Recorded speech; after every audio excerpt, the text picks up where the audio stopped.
Jarrett Goes to the Movies is a free, commercial-free podcast made possible by our amazing supporters. Please take a moment and visit jarrettgoestothemovies.com. Let's go. Click Support Us and see how you can unlock tons of exclusive content, be a part of the show, and much more for as little as $1 a month. Thanks for listening and enjoy the show. Oh, and listener discretion is advised. Greetings, everyone. My name is Jarrett Reddick, and this is a podcast. It's called Jarrett Goes to the Movies. Each week, we get together and talk about a movie that we watched that week, plus whatever the hell else is on our minds.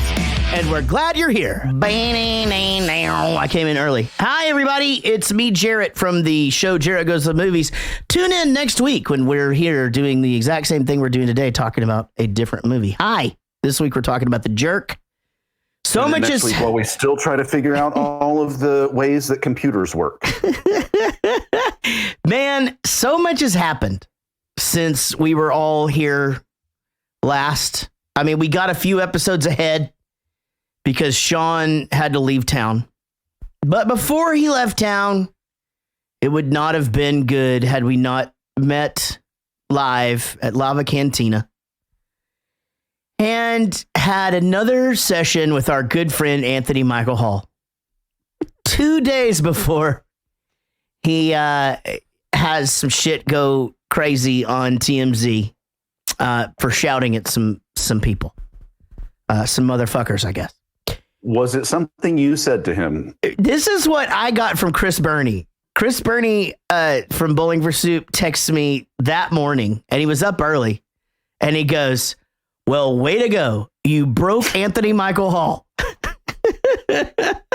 Oh, I thought he had like some insider. You were going to tell me he had insider information, like Chris Burney is like plugged into BFFs. the. So TMZ. there is some insider information, but who gives a shit, right? I mean, most people these days do. Yeah, that's like all we have. There's two sides to every story, but the good one is the most entertaining one. You know? Yeah, I don't care if it's true or not. I just want you to, talk some shit. Well, I'm planning to. Okay. And here's basically what happened. Because you guys are going to get to listen to this in 2 weeks. But we haven't really spoken about it. I mean, we haven't all five sat here and discussed what went down. And I'm not even sure you really have a good description of exactly what went down. So I'm just going to describe to you the first, say, 10 minutes of the show. Okay. So we start those shows like we start any other shows. We do a thing where we play the theme song, and then I start talking for a second, and I introduce everybody. And they're in on it. And they're in on it. Who? The guest always knows. Like, yeah, totally. Yeah, so they know everything we're going to do. Now, he threw a wrench in this already. He said, I don't want to come out to Weird Science, the song, because I was going to have just the movie intro be his intro, and then it lines up with the next clip, and we carry on.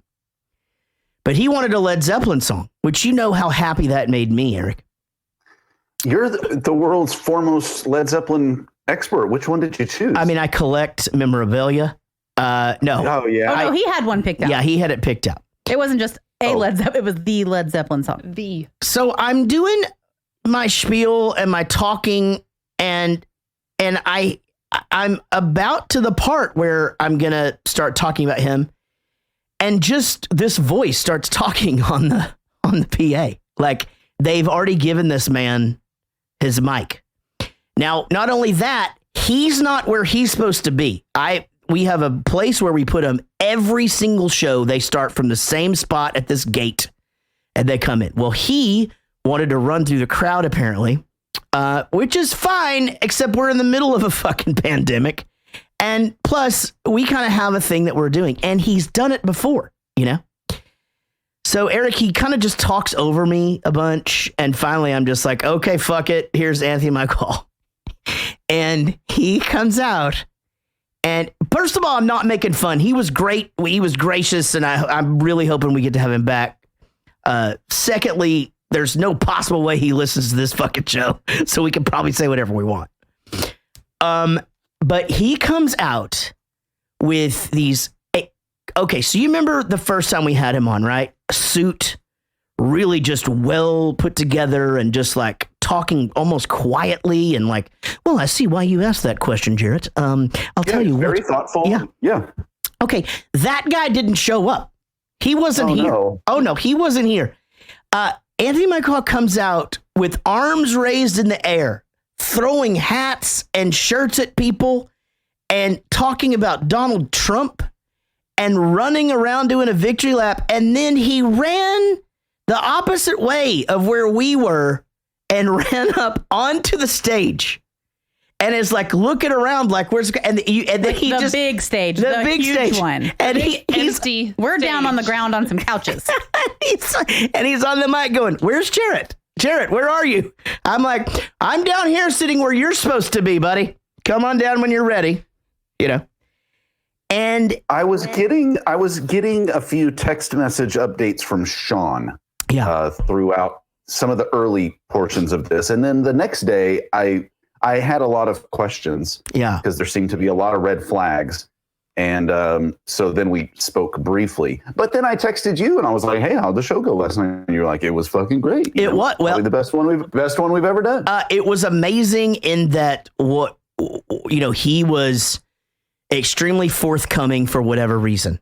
Whatever was going on in that day. There was something Whatever was going on in the cup that was different than the first time. Well, I know what that was because I had a conversation before they even came out, and I said something about the fact that he didn't drink, and Jersey, who is the general manager there or whatever, looked at me and goes, kind of one of those sideways things like, what? And I go, yeah, I mean, last time, with the shot and stuff like that, then I go, maybe he just doesn't drink in front of people. And he's just like, maybe we should just leave it to speculation, his sobriety.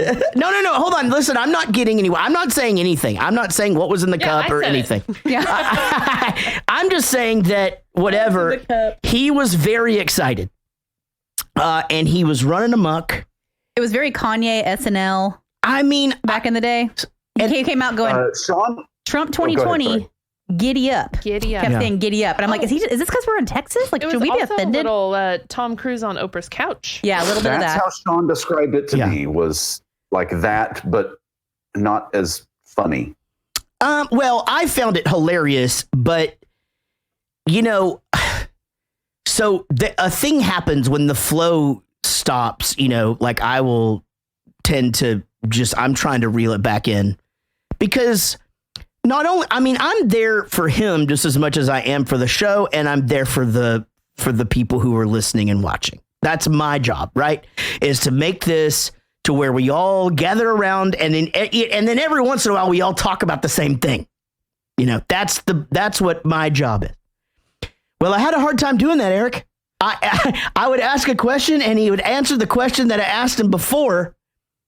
And then he would answer the same question like 4 times in a row. And then I would ask a question and he called me James Lipton and shit. Like it was. So Sean said he got a little snappy with you. Like, why are you asking about very basic questions? Are you still friends with the guy that you were friends with in this movie? And he'd be like, "Oh, what is this?" Yeah, because I asked him. Sherlock Holmes. I asked him the same question twice because I didn't know if he was just fucking with me. And I prefaced it by saying, "Hey, I genuinely want to know the answer to this question, but if you genuinely don't want to answer it, that's fine." And then he went into that same thing of the fucking James Lipton thing. How did he say Bill Paxton was? Great.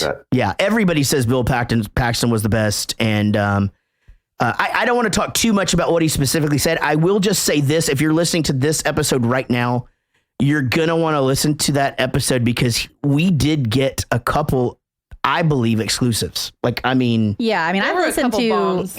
listened to hours of content. Hours and hours between both shows that we've done. Podcasts, interviews, panels, just trying to get, you kind of have to, what kind of questions they want to answer. It's easier to be prepared. It's better to know. It's good to know what new projects they have. So I listened and we definitely got information that I've never heard on anything that he's ever done. For sure. And we got some emotion and we got some fuck this guy. and fuck this guy. Yeah. And not me. We got a field sobriety test.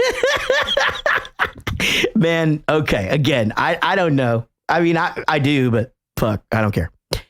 But yeah, I mean, it was wheels off, but it was wheels off in a good way. I mean, but it was so crazy because most of the people that were there the first time, and everybody's response was, "Where the fuck is the guy that was here last time?" Everybody. I don't want to call out names, but you will understand how meaningful this is. I don't think she'll be mad at me because Anthony Michael Hall doesn't listen to our podcast, but Mandy Pretty left.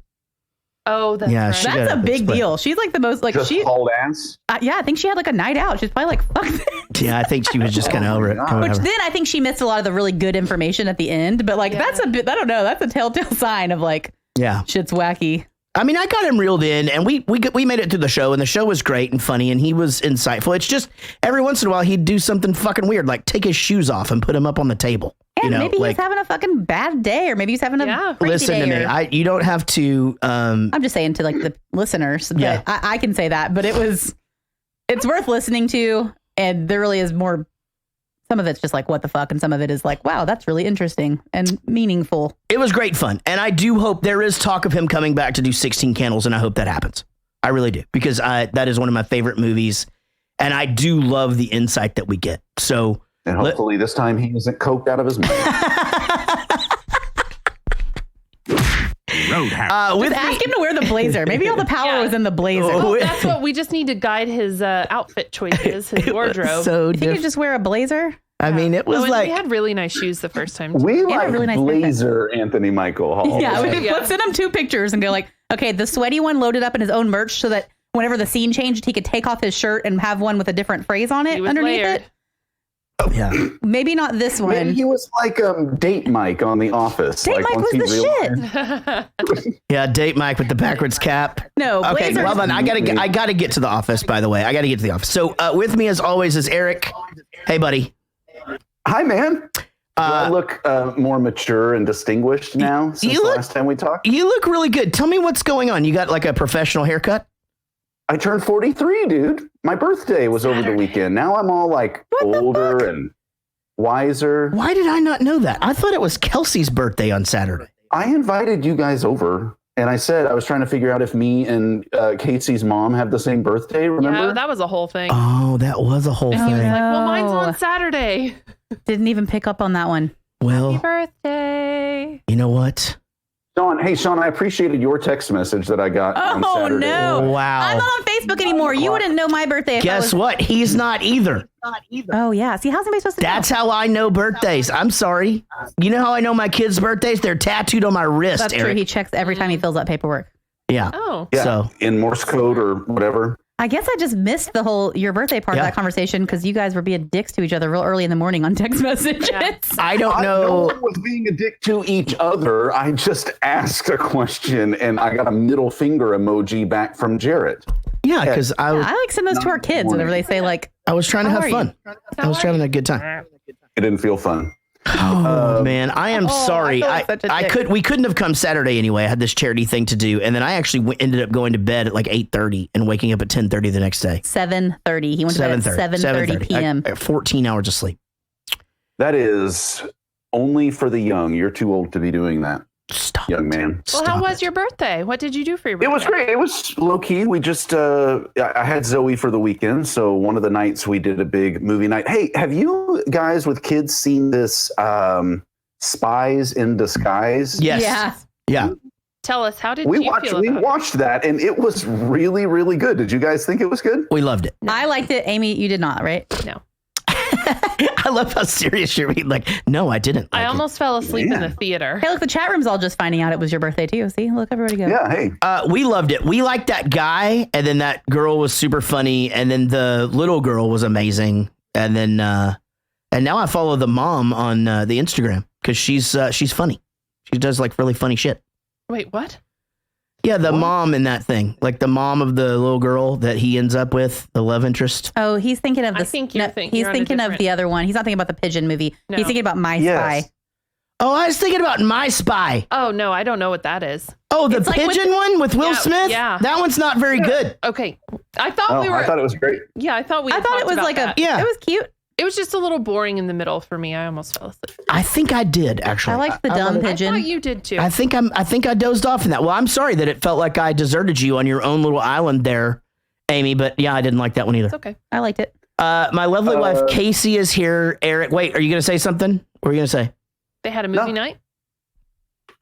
Oh, you weren't done telling us about the thing. Okay, so you guys ate Zoe's. That closed. Our Zoe's closed down.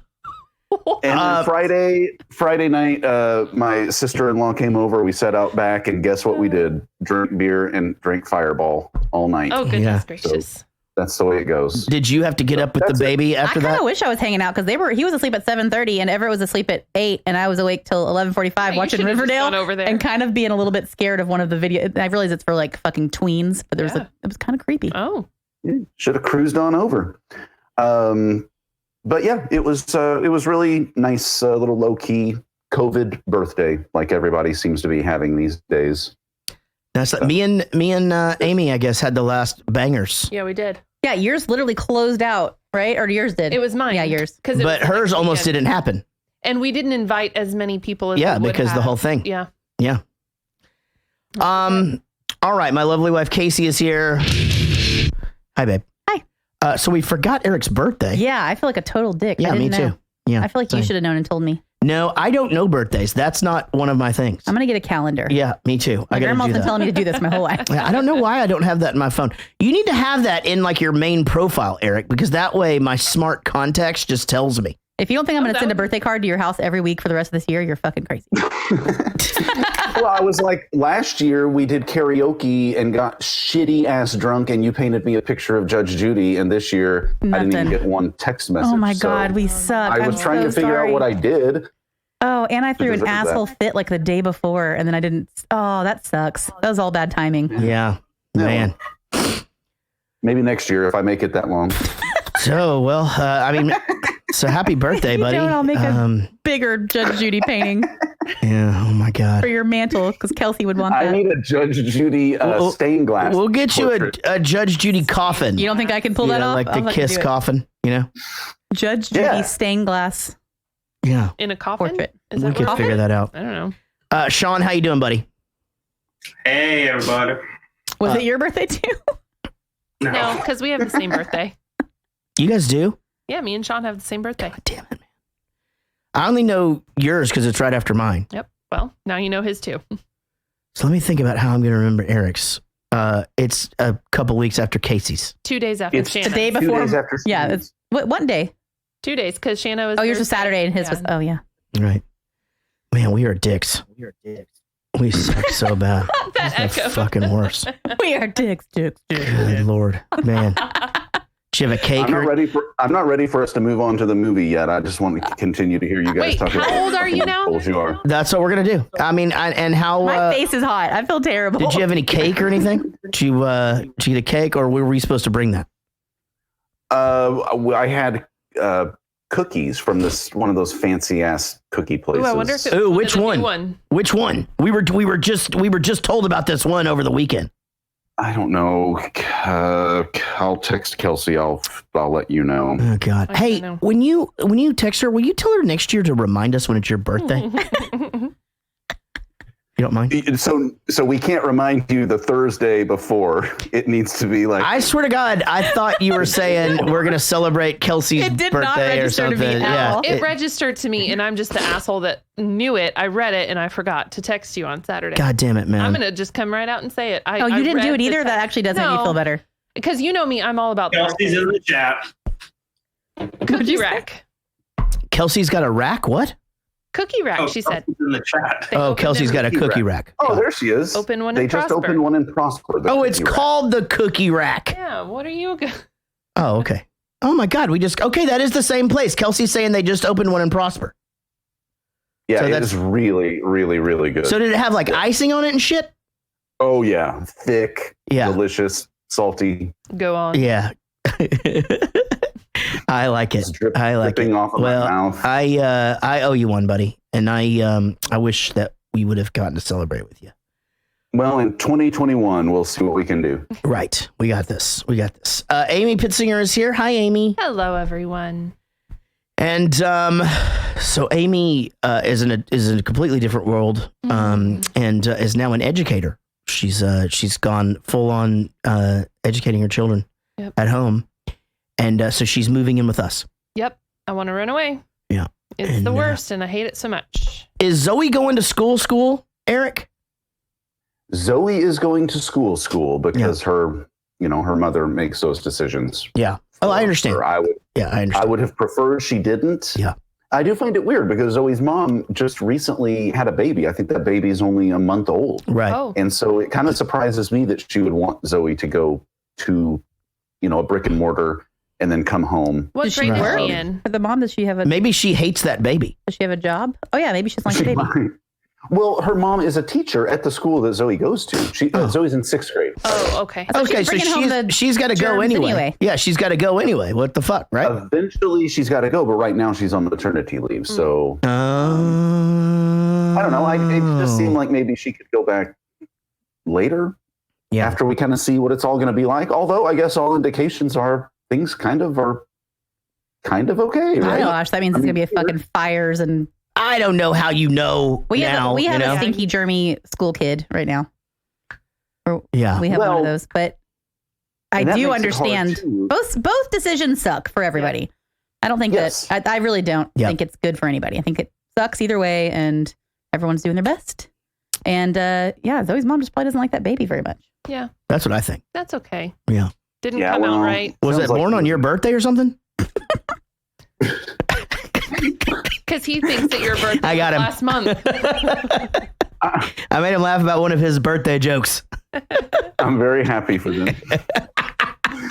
So anyway, Zoe's going. Eller starts school tomorrow. He is not going to school. He's going to be staying here, and it's all asynchronous, so he doesn't have to be logged in at any specific time. He's just in kindergarten.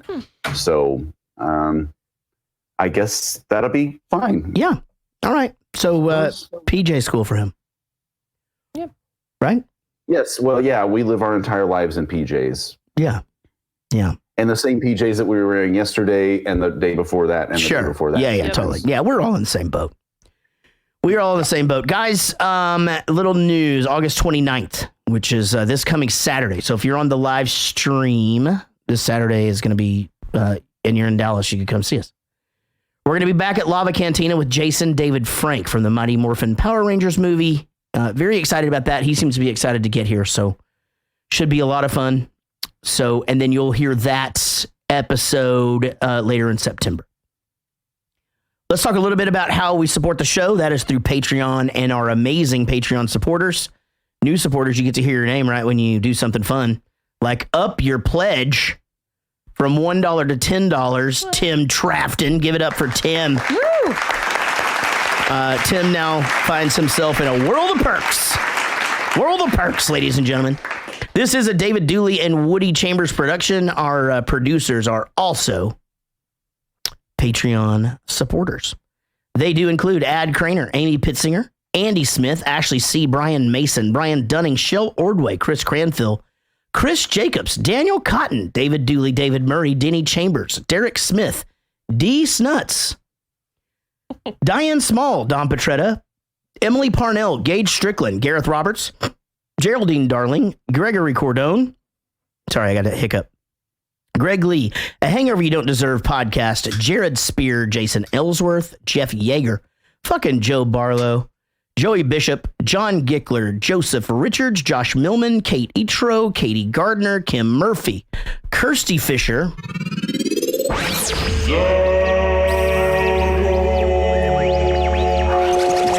Lily Hollahand, Lisa Wenzel, Lucy Murray, Mandy Pretty, Maddie Ice, Michael Price.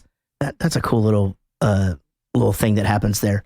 Lucy Murray, Mandy Pretty, Maddie Ice, Michael Price, Mike Brett, Nick Brignoni, Rodon James, Ray Elliott, Rich Osborne, Robert Mays, Sean Blackstone, Sean Barger, Steve May, Steve Rhodes, Tess Green, Trey Wren, Vinny Cataldo, Wendy Croft, Woody Chambers, and Svi Hurst. Give it up for all of our amazing $20 producer supporters. They get stuff. There's perks, and that's a good thing. So this week we're talking about The Jerk, 1979 comedy Okay, we don't have a Patreon review. Is that right, Sean? Just the words there. 1979 comedy Slapstick. 7.2 on IMDb, 81% on Rotten Tomatoes. Budget, $4 million. Box office, $100 million. Not joking. Yes. It should have made more. It's one of the best movies of all time, but making 25 times your budget back? Yeah. Yeah. Still with that. Steve Martin pretty much could have done anything he wanted after that. You know, I mean, he had pretty much had the studio by the cojones. Now you've obviously seen this a bunch of times, right? I would say of all the movies that I have watched as an adult, this is probably in the top 5 most number of times having seen. God, what a shitty constructed sentence that was. That's fine. I have seen this movie a bunch of times. Yes, as an adult human, I've seen this movie a bunch of times. As someone over the age of 18. And me and my brother, this is one of the movies you talk about on the tour bus that you guys have, those movies that span quite a few years of quoting between each other and that kind of thing. This, to this day, is still something that my brother and I will just pull lines from when we occasionally speak to each other. Right. Now, is that because this played on regular TV? The edited version played on regular TV a bunch? No. This was something that we found. I can't recall the first time I saw it, but it's something that we found kind of when we started to have autonomy over our own, media choices. Sure. And my brother and I did have an apartment together when we were both in our very early 20s. So it might have been, during that time that we watched it a whole bunch together. But yes, this is way, way up there in quotable films. I don't usually take notes on these movies, but I have a whole list of things from this. Oh, film. I'm excited about that. I'm excited because there's a bunch of stuff on here for me that that I say all the time. Why am I not fucking finding my thing? I don't know where it is. Here it is. That is something Jared says. Is a lot during this movie, and I had a lot of fun watching it. I only got to watch half of it with Casey, so I'm a little bummed out that I didn't get to watch some of the best parts with her. We just got tired and had to call it a night. I'm still tired. I'm tired right now. I'm still tired from the weekend. 14 hours, and I'm not done sleeping yet. You just never really woke up. No, that's not it. I'm just that is it. I didn't wake up. I bet Eric can't wake up partying for his birthday. You what? But I bet Eric's tired from partying from his birthday. Yeah, he. I'm sure you are. Actually, Sean, I didn't party at all because nobody showed up at your birthday. You're the second. You're the second person associated with this show that's happened to. Oh God. What happened to the first one? Oh, well, I'm not saying it out loud. No, it's actually too sad. Yeah, I'm not going to say that one out loud. All right, let's buckle in, everybody. Let's talk about The Jerk. Thanks, everybody. God bless us. Everyone. Nathan. Well, pass me the potatoes and the collard greens. Nathan, darling. I'm sorry I spoiled the party, Mom. Oh, you didn't spoil the party. Nathan, I brought you a Twinkie. I'm not hungry right now. Feeling different again, huh? It's like I don't fit in. It's like I don't belong here. It's your birthday and it's time you knew. Nathan, you're not our natural born child.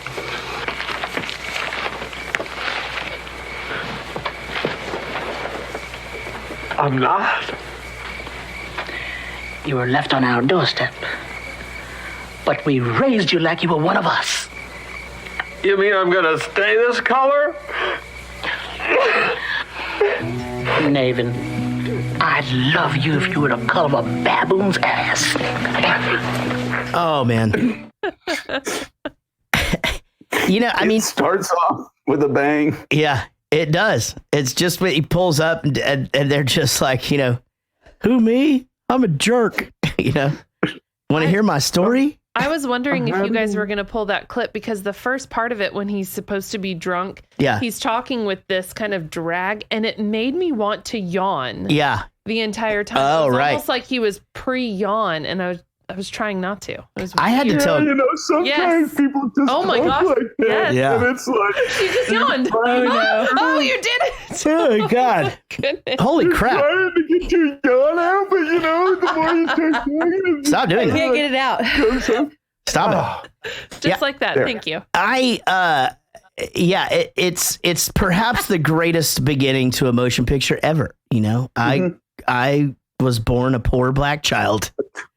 And that he didn't even know that he was just off we go, I have to say, I had never seen this movie. What? And so that, I was hooked. Yeah, right? It's like, I'm on board. Just the concept. Let's go. Yeah. Oh, I'm glad to hear that because I wondered, because obviously I don't hold people's movies that they have seen as adolescence or at formative parts of their life. You don't get to tell me that makes it a great movie if I'm seeing it for the first time as an adult. Right. So I did wonder if you hadn't seen it, I didn't know if you had or not, if you were going to enjoy it as much as I remembered that I enjoyed it, right? Because that's always the balance that we try to strike is, is this going to be as good as I remembered? And I thought it was, of course, but yeah, loved it. I wondered a first time view of a film that's, 40 years old. The comedy's 40 years old. Yeah. The film's 40 years old. Everything's 40 years old about this film. You can tell that throughout the film because you're like, well, can't say that anymore. 100%. Can't do that anymore. Yeah. Can't make that reference anymore. Sure. Yeah, this one sort of walked most of the lines. There were two or so where it was like, okay, that is 100% not allowed anymore. Yep. Where Blazing Saddles went way, you couldn't even make that movie today. And right. This one you could make with a few, updates. Sure. For sure. Right. Just the whole beginning and just how they establish all of that and just his little relationship with the kids and then, them giving him his presents and stuff. And I just always loved I made you your favorite dinner, tuna fish sandwich with mayonnaise on white bread, a tab, and a couple of Twinkies. With the candle. Yeah, when they're all eating, past the collard greens. Yeah, yeah, he's just eating that, and then the brother comes in right after this and just like, hey, I wrapped your sandwich in cellophane just like you like it. Just oh God. But it's so funny because I watched this movie as a kid and I watch it as an adult, and it's just the way that the jokes hit me. And what I do and don't understand. I didn't really understand that they were making fun of him for not having any rhythm, or whatever. Like he couldn't find the beat or or whatever. And, that came way later in life for me to even understand that. But even in this watching, which I, like you, I didn't pick up, he could not get the rhythm to a blues song. Right. And he goes, those songs make me so depressed. Yeah, they just make me so depressed. So good. You want to come sing the But when they start playing like big band, like Benny Goodman, like the whitest music ever, then he's suddenly able to like... like he doesn't even know it's happening. Yeah. Just took over him. It just hits him. He's like, well, if this is out there. I also learned that I don't like Steve Martin's feet. Same. Yeah, those things. Yucky. Yeah, those things were gross.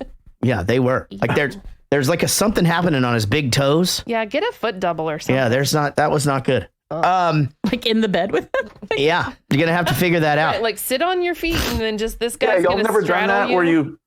Yeah, you put somebody else's feet in a blanket and then you. I did that in the No Hablo Inglés video, and the dude was wearing Tom's shoes all day.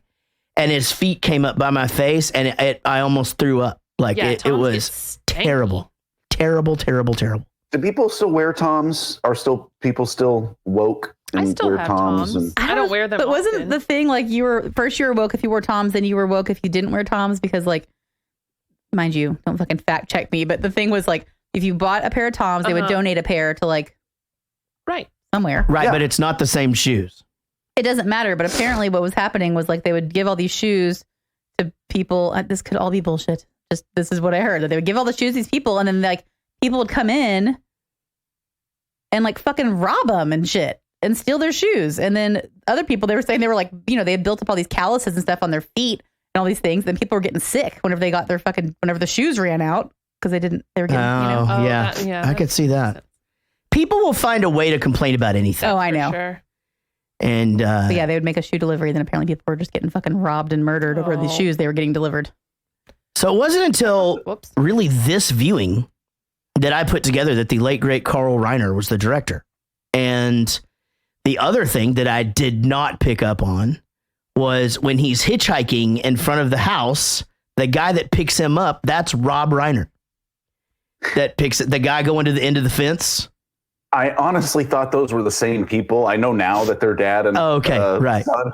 Yeah. But yes, when I saw Reiner, I just assumed it was the same director as Spinal Tap, which is Rob Reiner. That's Rob. Yeah, that's his son. So that's Rob, like All in the Family. Rob was All in the Family, and and I mean crazy director. He did. No, that was Ron Howard. I don't know, a shitload of big movies. Yeah, he did Backdraft. He did Forrest Gump. I can't tell if you're fucking around. Is that not true? No. Final Tap, Stand By Me, Harry Met Sally, Princess Bride. See, I thought he did Stand By Me, actually. Yeah. Carl or Rob? Rob. Carl has done a bunch of shit too, but he's also like a comedic actor. And that was really him in the cross-eyed guy. And I had never put together that was him either. I did, just because I was actually paying attention to the credits at the beginning of the movie. Yeah. Well, and then they make it, again, this is the first watch of this movie. I've seen this movie 45, 50,000 times. I've never put it together that the whole lawsuit at the end was all Carl Reiner. You know, that was because that bit of comedy is amazing. And that was today's gift. And in the credits, it says notable celebrity Carl Reiner as himself. All right, so everybody knows about the dog named Shithead, and so we get to see him get his name or whatever. Did anybody ever see this on TV, like regular TV? Nope. No, what do they call him on TV? Stupid. So his name was Stupid. Mister, don't call him Lifesaver. Call him Stupid. This is after he goes. The car pulls up and he goes, St. Louis, and he goes, no, Nathan Johnson. Yeah.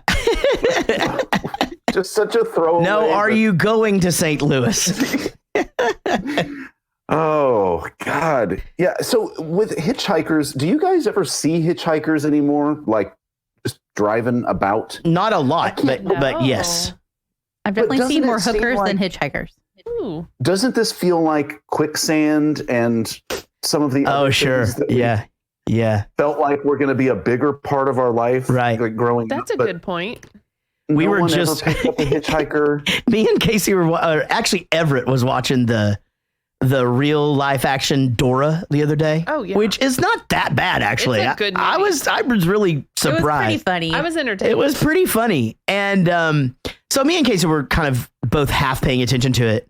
But they get in quicksand, and that has just got to be the craziest thing because kids are still scared shitless of that. Like they're digging our pool right now. What was I watching the other day? Oh, I was watching. Oh, okay. I was just being creepy watching Bill Hader interviews, and he was talking about Barry because he does the show Barry, which is phenomenal. If y'all haven't seen it, but he was saying, well, yeah, I was explaining to the guy, like, I wanted to be about an assassin. He's like, well, I mean, I don't know. There's a lot of shows about assassins. Like when he's trying to pitch the show, I don't really know. He goes, yeah, but I'm going to be the assassin. And the guy's like, okay, I can see that being funny because you obviously couldn't be an assassin.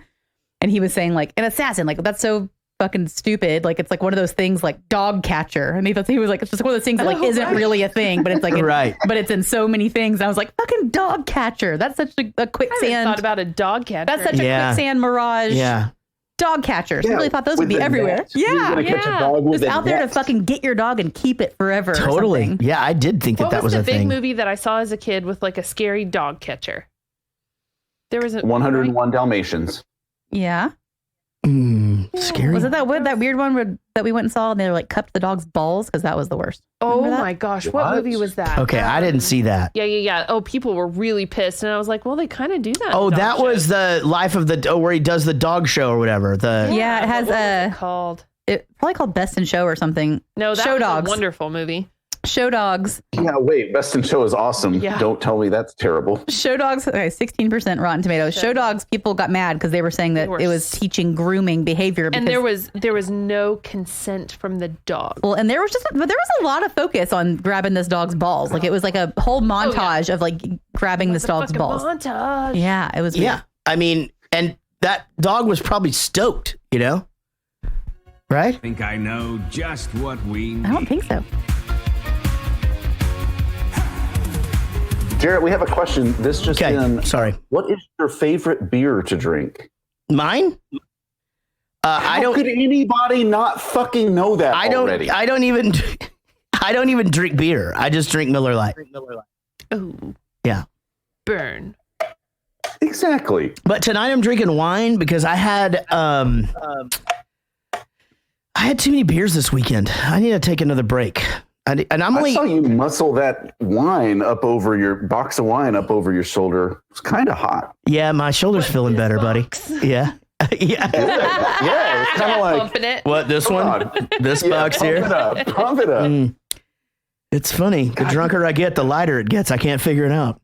You're cute. That was a good joke, by the way. Yes. Okay. Any more quotable shit? Well, I have to go through a couple of my favorite quotes happen really early on. And that is, of course, when he gets to the gas station and, obviously there's the whole thing with his room or whatever. He goes, oh, like it. I love it. I mean, we could put this over here and I guess this is the kitchen. And you know what? I could knock this out and then this could create kind of more of a flow. And I could be over here and the customers could be over here or whatever. So I love that. But something that I say all the time is when Mr. Nussbaum and them are in the thing, and there's so many of them on this, but he goes, okay, wait, let me think first of all, he just goes, yeah, oh yeah, we take master charge or whatever. Yes, sir, Mrs. Nussbaum. Oh, this is Mr. Nussbaum. Okay, I'll vouch for him, long as you got a voucher. And then he goes, I've got it. And he's on the phone. Mrs. Nussbaum's credit card. I've got the people who stole it. But my favorite thing is where he throws the tires in there. The guy's like, how much of cash you got in your pocket? And then he gives them the fucking money. And then he just goes, wait a minute. You're our 100th customer. You want a free oven mitt. And they wait around longer than I would. I give away. That's some Jarrett Reddick shit. He does it like every stage at show. He gives away a free metaphorical. Oven. I give free oven. Eric, Bowling for Soup shows for 26 years. I've been giving away free oven mitts that don't exist.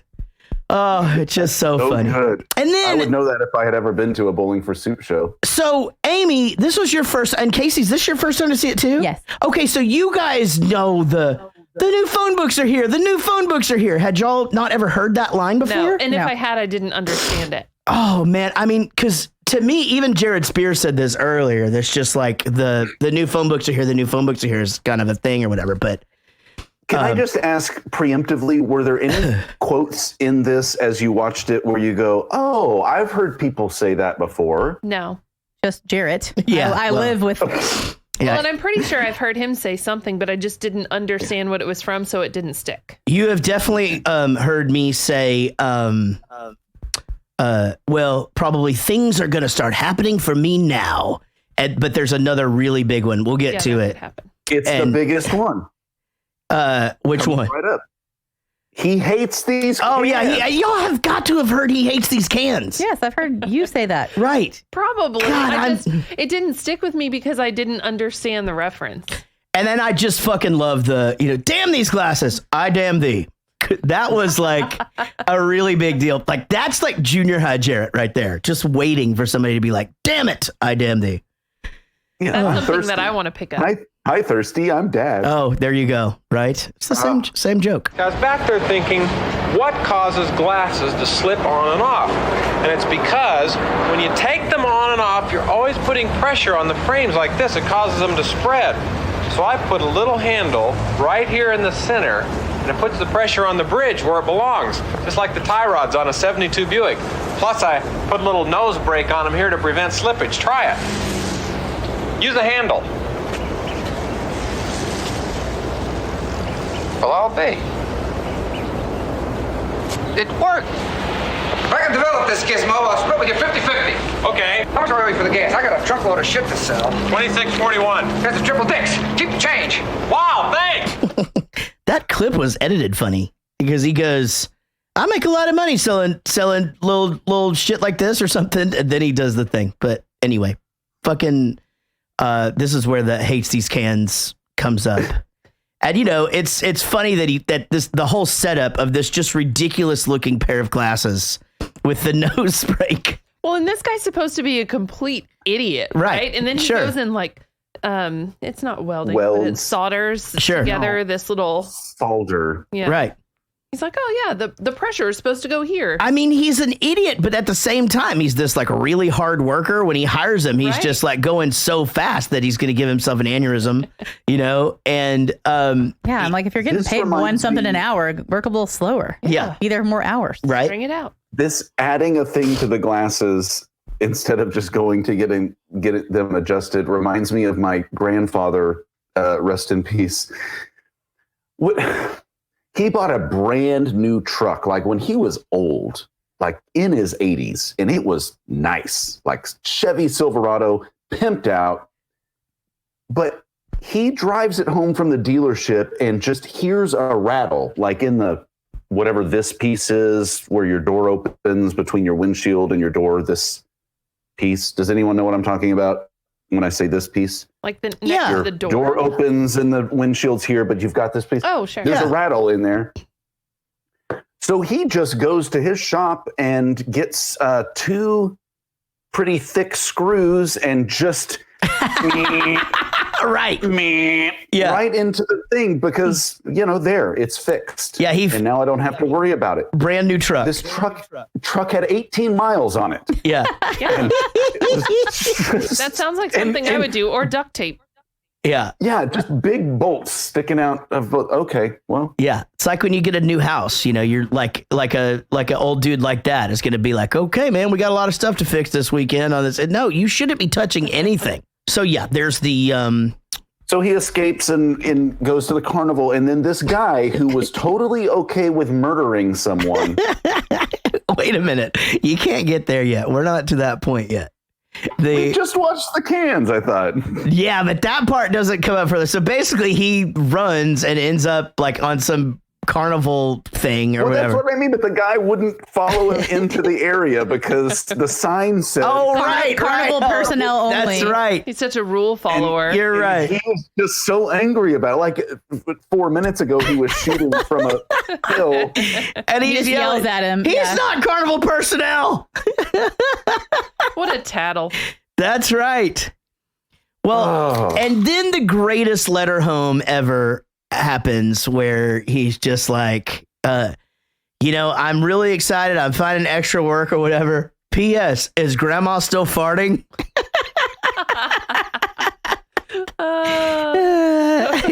So is grandma still farting is a big one on the Bowling for Soup bus. We like that one, obviously. But so one of my favorite bits of this whole thing is when he's guessing the weight. And there's so many that happen here, but he's just like, see, you can fool the guy. He's just like, okay, what do I win?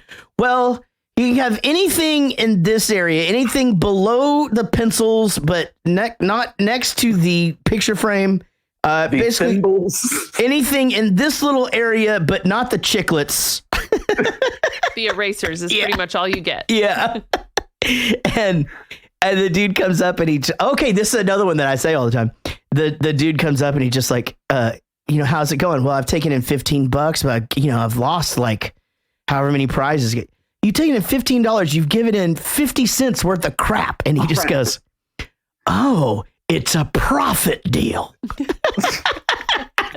Figured it out. And then this is where we meet the little neo-Nazi lady. I didn't notice as a child that her hat was like 1,000% SS.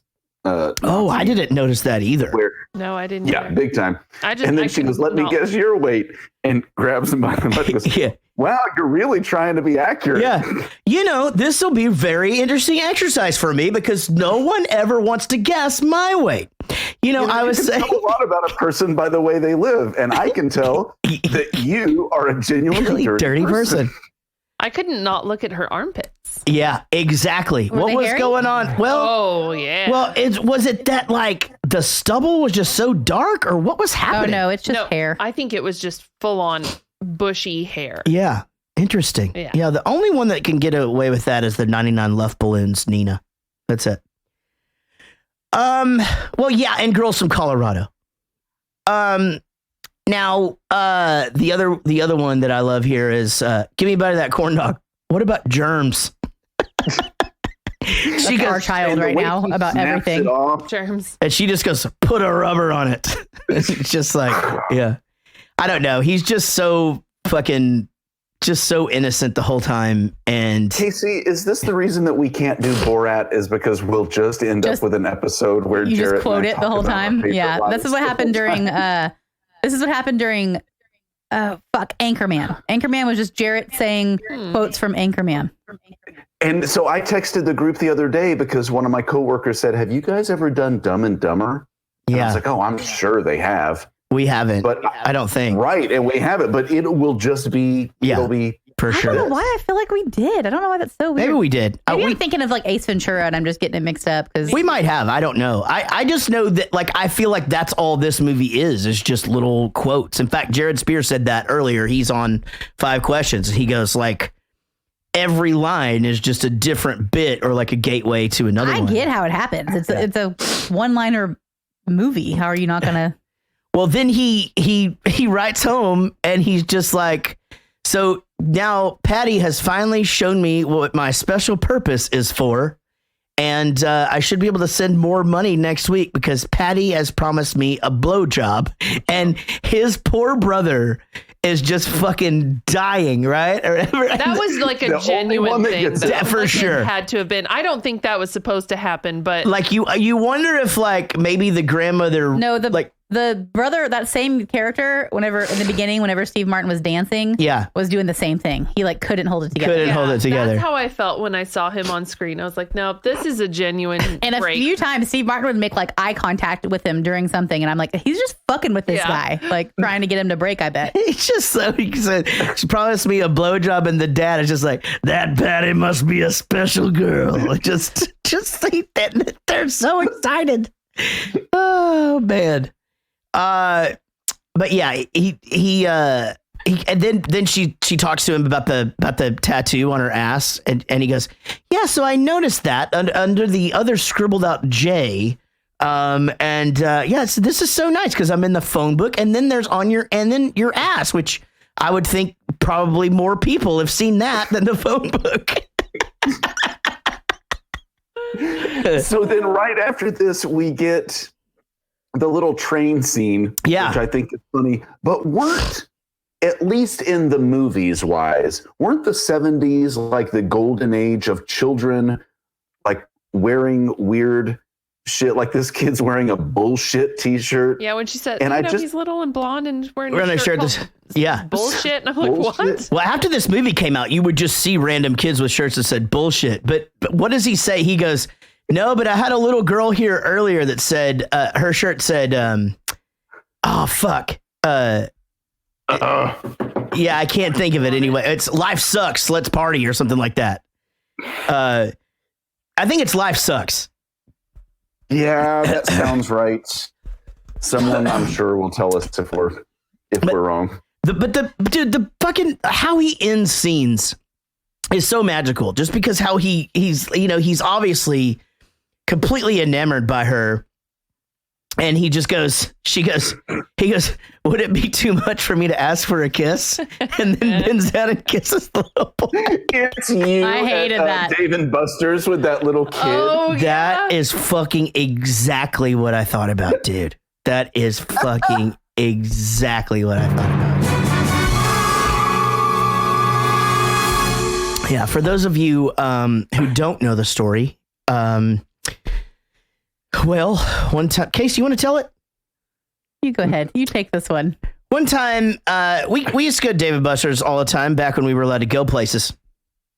And we were at Dave & Buster's, and like you do at the end of your trip to Dave & Buster's, everybody goes in and they pick out what they won, or something that they won with some tickets and shit. And I was standing there next to my son and waiting in line patiently or whatever, and just kind of have my hand on his head, just kind of rubbing his hair a little bit. And then I actually see my son walk by, and turns out I'm standing next to a stranger. And my wife walks up and says to the kid, "Hey, listen, he thought you were our son. You still hadn't noticed yet." Oh, I don't know. It's all foggy. I walked up and I said, "Sweetie," because he was paralyzed. I said, "I am so sorry." I said, "But he thought you were our little boy who's right there because he's wearing the same outfit. See?" And he turned, and at this moment, Jared is like realizing what's happening. Yeah. And I hated it. He's not trying to touch your penis. No, I wanted to get the fuck out of there so bad. Like, I was so ready to go. Like, I would just like my kid almost didn't get a prize. Like, I would just like, fuck it. God, you hadn't picked anything out. We're getting the hell out of here. On a scale from 1 to 10, your telling of this story is a 4. Casey's is a 9. To be fair, I knew that going in and tried to volley that over to her. I really didn't. I really thought you were starting it. She's still trying to recover from us forgetting your birthday. Okay, fine. So that kid's shirt said "Life Sucks" on it. I looked it up. Trying to save you. Good job, Amy. Good job. Kurt Fletcher, who is in the chat, seems to be our go-to resident. Yeah. Oh, I'm sorry. I didn't even see He's got that. it You're all right. correct. By the way, Kurt Fletcher, stand-up comedian and friend of Casey's, who has become a friend of mine, and I just did his podcast. So you guys listening to this thing, you guys need to check that out. I'll be putting the link out there quickly. In the Rye podcast. In the Rye podcast. He sounds like a typical bastard. He's a very funny comedian. In fact, we actually saw him open up for a headliner here at Hyenas, and he fucking slayed the guy. Yeah, who was it? It was I don't remember. He wasn't like somebody that I knew. He had been on television. Carlos Mencia. Yeah, it was definitely Carlos Mencia. It could have been that guy, actually, to be fair. Yeah, it was him, and it was that Joey Johnson. Joey Johnson was funny, and he was funny. No, they were hilarious. And then the headliner, we were just like, and Kurt fucking slayed. And then the headliner was like, I will know Kurt Fletcher has made it when Carlos Mencia starts stealing his jokes. He might have. Well, I heard that Dane Cook already stole one, so he's already made it that far. Yeah, Amy Schumer will be next, and then he'll have hit the trifecta. I think she just does pregnancy jokes and shit now. Like, she's completely changing her style. Oh, wasn't it like getting gangbanged by minorities there for a while? That was the big one. Well, that's a Lisa Lampanelli thing, like that used to be her bit. Right. No, hers were like smelly vagina yeast infections and stuff. That's like the Amy Schumer special. Yeah. Yeah. The cum dumpster? Is that what you said? Yeah, she's talking about being a cum dumpster and doing the walk from the bedroom to the bathroom. Okay, that's a fucking funny joke. Yeah, I know. Because it's relatable. Apparently, she thought it was funny too. Yeah. It stuck with me. Yeah, literally. It really with you and on you. It really hung in there.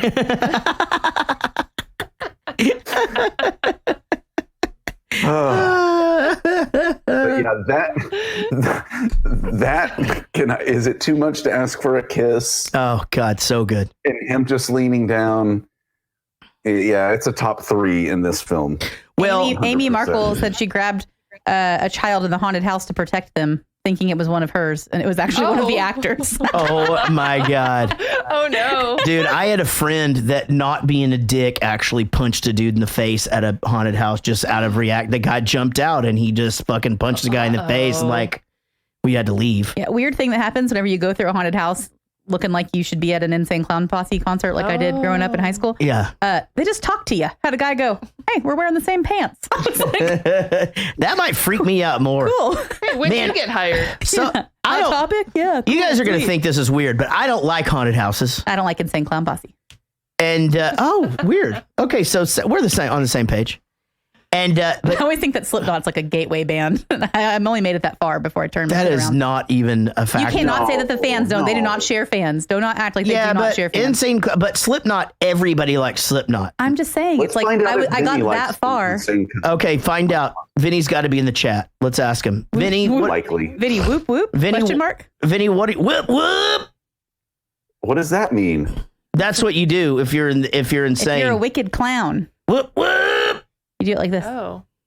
Louisville High School. I thought you just drink like Mountain Dew. He said McCain Manor. He says he likes macrame.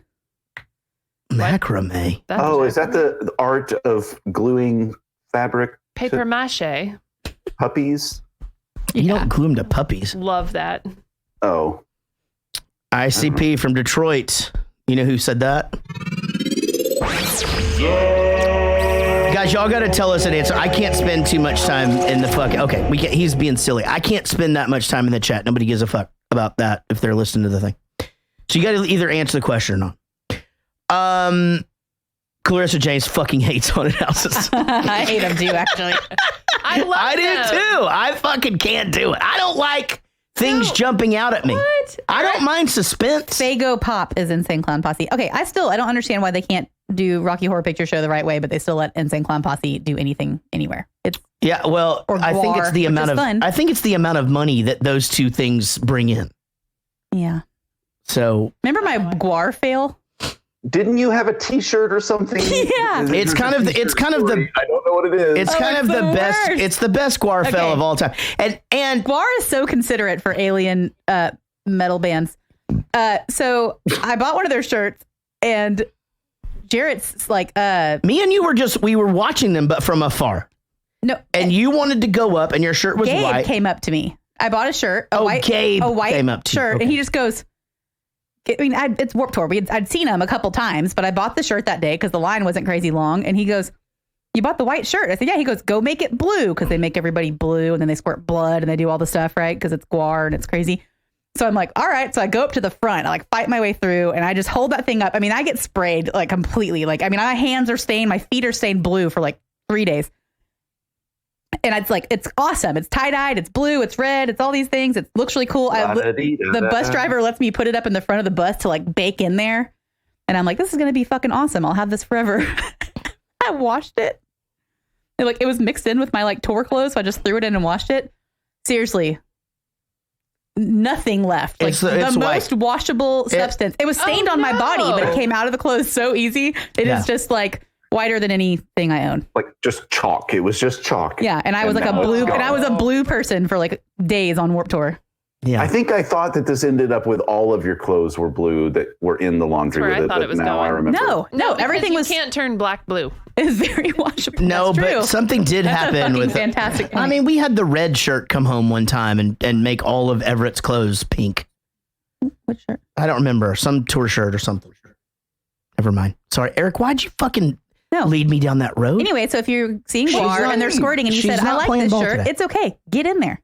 Yeah, it's fine. That's this entire podcast. I'm going to send you down whatever road I want to send you down. Ooh. And God will bless the broken road that leads me back to you. Okay. So do you Sucking like haunted multiple houses? Cocks. What? I actually have a song. I have a story about that song. It's not about this movie, but about that Rascal Flatts song. Oh. I don't know who's listening here, but I am. I'm gonna. He's the. No, I mean in the chat room. So I'm just gonna say a family member. This could get me in trouble at Christmas. Okay, so a family member of mine got married several years back, and they did their vows, and he did his vows, and they were great. Oh man! And then it's her turn to do the vows, and I've known this person forever. Didn't realize singer. So when it's her turn to do the vows, they hand her a microphone. And the music starts playing, right? Oh, no. And I mean, everybody's just like looking around like, the fuck? Like, what's happening right now? And she starts singing that song, but she's hysterical. Okay. She can't get through it because it's too emotional because getting married. And that's the thing. It gets better. So we all fucking just sit through that. And we're like, that was weird. Okay. I do the bride. Now pronounce ya. Everybody, we're going to do pictures. And she goes, wait, I want to try it again. And everybody sat back down. No. Everybody had to sit back down so she could sing the song after they were married. So she had been prepared for it. Are you high? And I will never, ever hear that song the same way ever again. I'm getting hot. And just my face is red. I was like a teenager and I still just remember being like, she's not gonna, she's gonna do it again. No. Oh, no. Yeah. Oh, those cringeworthy weddings, they just stick with you forever. It's so good, though. Yeah, would you rather sit through that again or the crazy bitch wedding? I never got to sit through that one. I wish I was at that one. I was at the crazy. If you had to choose. I would rather be at the crazy bitch wedding. No, I don't know if we're talking about the same thing, but I probably would have been able to underage drink at that one. I mean, they're talking about, I want to know what you're talking about, but they're talking about the time the lady... Please, everybody YouTube this. Came from just like her dad's walking her down the aisle and she basically deserts her father so that she can start singing, "You're a crazy bitch, but you fuck so much I can't handle it." And like, and it is fucking rednecky. And her like biker fiance out there just like, oh man. And oh my God. And there's one dad from the very like, I don't know, the fucking up north family that managed to show up with their like 5-year-old family or 5-year-old child, and he just has him press so hard to his leg, covering his ear. Yeah. Oh my God, everybody look that up. Not right now because we're doing a podcast, but later. I gotta see that one. What's your crazy bitch wedding? Well, we all know someone that got married in the last few years, and we took our kids to it and we got invited. We weren't very close with these people, but we were like, yeah, let's go to this wedding. It'd be a great wedding to take our friends or our kids to, and it was like a Wednesday night too. Okay, sure, what else are we gonna do? And we get out there and the wedding starts like almost an hour late and everybody's just completely drunk by the time it gets going, and my kids are 5 and 2 at the time, and I talked to them, okay, we're gonna be real quiet, very respectful, and they were doing so good at the ceremony. And the bride just goes into this tangent about how much she just fucking loves him and just all the shits and the craps and the dams and the fucks all over her vows that are written by her. And I'm just like, oh, I just love you boys so much. Come and cuddle with me so I can shield your ears. And it was just so weird. Like, did she try to memorize it and then she was fucking it up? Or I think she was probably drunk and God knows what else. Yeah. Wasn't the reception weird too? The reception was strange and the music was weird. There was no schedule to anything, so we didn't know where to go. Do we eat? Do we not? There was underwear being tossed around. That's the thing. Oh yeah, she didn't put her garter on, so he took her underwear off. Yes. Oh no. Yeah. Fucking what? Yeah. And I was like, okay, boys, it's bedtime. We're going to Disney World tomorrow and we need to go to bed early. No. Yes.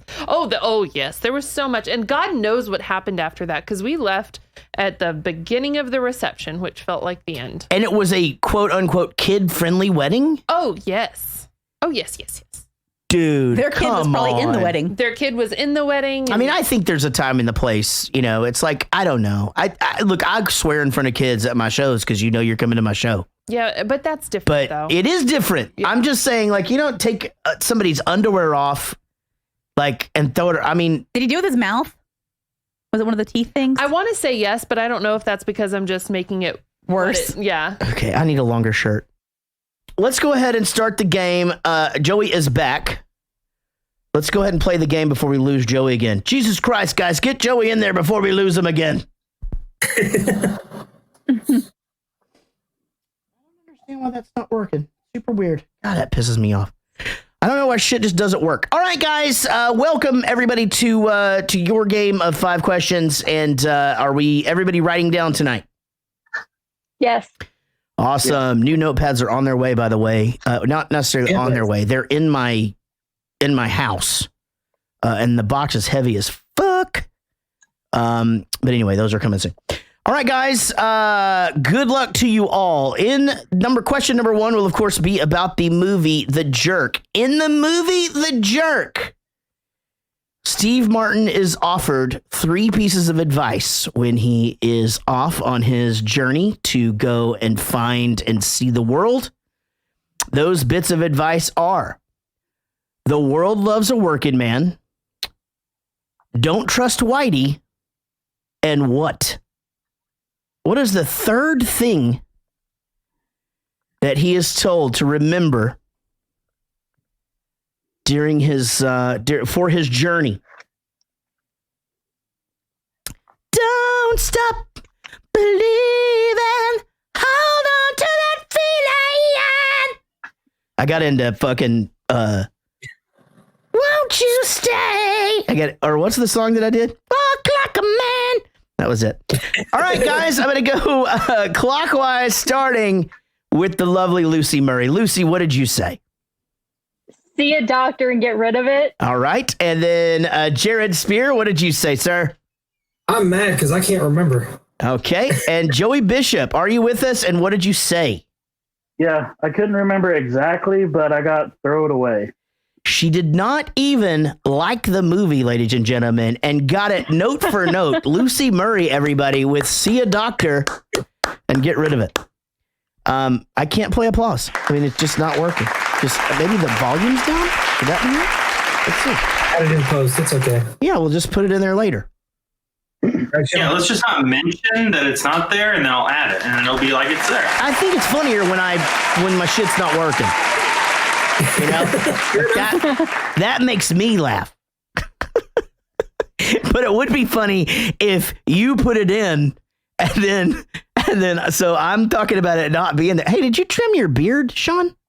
You look great. I haven't done anything since I saw you last. Man, you look good. You look like a 12-inch G.I. Joe. Unbelievable, man. All right, guys. Lucy Murray with 1 and you other 2 dudes with 0 going into question number 2, which will, of course, be about The Jerk. All right, guys. In the movie The Jerk, when Nathan Johnson starts to date the motorcycle girl, he writes a letter to his family and says he'll be making some more money because she has offered him what? He's going to be making some more money because she has offered him what? What's her name? That says a lovely girl. She sounds like a lovely girl. Is it Marie? No, it's not Marie. It's not Kathy. Patty. That Patty sounds like a lovely girl. So good. Tattoos her name on his ass. I love it so much. All right. Jared Spear, what did Patty promise him? I think I'm wrong, but I'm going to say a blowjob. All right. And then Joey, what did you say? A blowjob. All right, Lucy. I said special purpose. Oh, that's very close. Very close. I'm sorry, that is not correct. The correct answer, the boys got it. You would have thought they would get this one right. The correct answer is blowjob. That is right. So everybody with 1 going into question number 3, you guys are all doing great and making me proud. I'm glad that somebody's getting all of these right because that makes me happy. Okay, guys, and I'm really hoping that I'm not stepping on the other guys' questions, but I did not review what. Actually, I can look at Eric's right now. Well, your first question was one of mine, but that's all right. Okay. I apologize. All right, guys. Here we go. Question number 3. When he goes into the bank to deposit his $250,000 dollarinis, 250 donuts. When he goes in to make that deposit, what 2 forms of identification does he offer? He is asked for 2 forms of identification. One of them is real obvious, and he says it. And then the other one is, I'm going to accept if you get close, but you got to get pretty close. All right, guys, I'm going to give you 3 more seconds. 2 pieces of ID that he is asked for at the bank when he's depositing his $250,000 meanies. All right, Joey, what did you say? His temporary driver's license and his astronaut application. All right, Lucy, what did you say? I said a temporary driver's license and a failed application. Okay, and then Jared Spear, what did you say? Yeah, mine says the same as Lucy. Temporary driver's license and failed application. I couldn't remember what it was for, though. You had to have astronaut on there, so Joey Bishop is the only one I can give credit for that. You guys, but you did all get close. But, close isn't any fucking good. All right, guys. Question number 4, Joey with 2, Lucy with 1, Jared Spear with 1. But remember, it's anybody's game until we get to the very end. All right, guys. Question number 4 will, of course, be about the movie The Jerk. In the movie The Jerk, when he finally finds his rhythm listening to music, what city is that broadcast coming from? When he finds his groove and has to wake up the entire house, what city is that broadcast of that amazing music? That if there's more of that out there, he's got to go see what else is out there. All right, guys, I'll give you 2 more seconds. All right, Lucy Murray, you are up first. St. Louis. All right, and then Jared Spear. St. Louis. All right, and then Joey Bishop. 4 hours away from me, St. Louis. All right, that you are all correct. It is St. Louis. Very good. Very good. I'm really happy for you guys taking this shit seriously. Lucy, I can tell you took notes. It makes me happy. All right, question number 5, guys. Joey with the lead with 3, Lucy with 2, Jared with 2. It's very interesting. Looks like we're going to have a coin flip no matter what. No, I'm wrong. Is Sean super hard? No. Eric's off a tape. I'm just going to ask the question. Okay, guys, question number 5 will, of course, be about the movie The Jerk. All right, guys. In the movie The Jerk, name one thing specifically that he writes to his mother about finally having. And you remember how I always wanted that? Just name me one specific thing that Navin Johnson had always talked to his mom about. Or you remember how I'd sit and chat with Dad about so-and-so? But it must be specific, and I do have that shit memorized, so I will mark off. And there is no partial credit. Probably going to get it wrong. This is a Rich Coleman production. I'm kidding. You want this yet? All right, guys. Jared Spear, what did you say, buddy? I'm probably going to get it wrong because I know it's something, the pool with the T crossing in the middle. No, I'm sorry. That is incorrect. I know it's like that, yeah. 3 swimming pools with dollar-shaped hedges. Joey? Like that. I got the backyard with the S-shaped hedges. Backyard, I can't accept. I'm sorry. That is not specific to what he said. Lucy Murray. I just wrote special purpose again. I am sorry. Man, guys, I thought you would get that. A red billiard room with a stuffed camel. A disco parlor with my own disco dancers. I couldn't remember about it because I knew like the individual like room or whatever, but I couldn't think of the specific thing after it. And I was like, ah. Okay, guys. Well, a very hard fought question. I really thought that was a softball. Unfortunately, you guys don't know that sport. Okay, guys. Joey with 3, Lucy with 2, Jared with 2, and we are going into question number 6. Eric, that kooky Eric is off on a tangent again. Take it away, wacky Eric. Although he plays the ukulele in the film, Steve Martin is, in real life, a Grammy-nominated banjo player. His collaboration with what band led to the release and nomination of the album Rare Bird Alert? Or, put another way, what's the name of Steve Martin's bluegrass backing band? All right, guys, you heard it. What is the name of Steve Martin's bluegrass backing band? That's actually really hard to say, by the way. Bluegrass backing band. Bluegrass backing band. Bluegrass. That's a freaking vinyl too. Yeah, I'm gonna have to stop it. Okay, Joey, you unfortunately are up first. What did you come up with, buddy? I didn't come up with shit. Okay, you did not come up with shit. Lucy? I said Eiffel 65. Okay. And then, I mean, that's actually a really good guess because I don't know what the fuck that is. Jared Spear? I can't remember. I'm going to take a stab in the dark. The steamboat rollers, something like that. I can't remember. Wait, try it one more time. Wait, hold on. Try one more time. What? Just try to guess one more time. I'm not joking. I said the steamboat rollers. Yes. God, I know it's something along those lines, but I can't think of the actual fucking name. If we were playing hot and cold, like Katy Perry, you would be so hot. You're so hot right now, dude.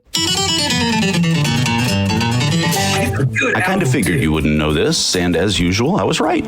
The correct answer here is Steep Canyon Rangers, a full bluegrass band in their own right who, in addition to Steve Martin, also often accompany Edie Brickell. That's not me. Weird. All right, guys. Well, we do find ourselves in an interesting predicament. Hold on. Eric's probably going to talk again. Okay, no, we're good. Steep Canyon Rangers. I really thought you were going to, like, it was just going to snap and get in there, Jared. I knew it was something with an S and something with an R, but I really couldn't. Like, I have that record on vinyl because it's so good. Yeah, he is a madman. Do you really not know what Eiffel 65 is? I don't. Is that bad? It's the I Blue Avadia Avadai band. What?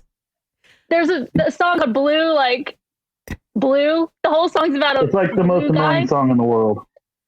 Yep, never mind. Wait, should I know it? Do I know it? Sing it. Guarantee you would if you heard it. Do you guys know? I'm not going to sing it. Oh, they can't hear yet. All right. Oh, well. I'll figure out what it is in just a minute. All right, guys. Here we go. Let me see the score, Sean. All right, guys. First of all, we got to flip a coin to see who is going to go against Joey to see who's going to pull out of the win tonight. Joey, right now, all you can do is sit back and hope for a win. That is all you can do. It is completely out of your control. We're going to flip a coin. The winner of this coin flip is going to get the chance to answer a question. If they get it right, they are the winner. If they get it wrong, they aren't losers, but they didn't win, did they? All right, Jared Spear, since you've been here longer, you will call it in the air, and go ahead and call it in the air, sir. Heads. I'm going to say heads. We have a digital coin flip here because we spare no expense. It is heads.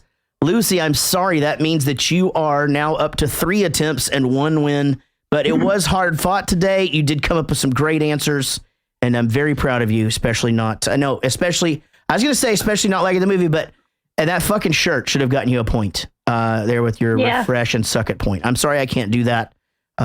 Rich made the rules. All right, guys.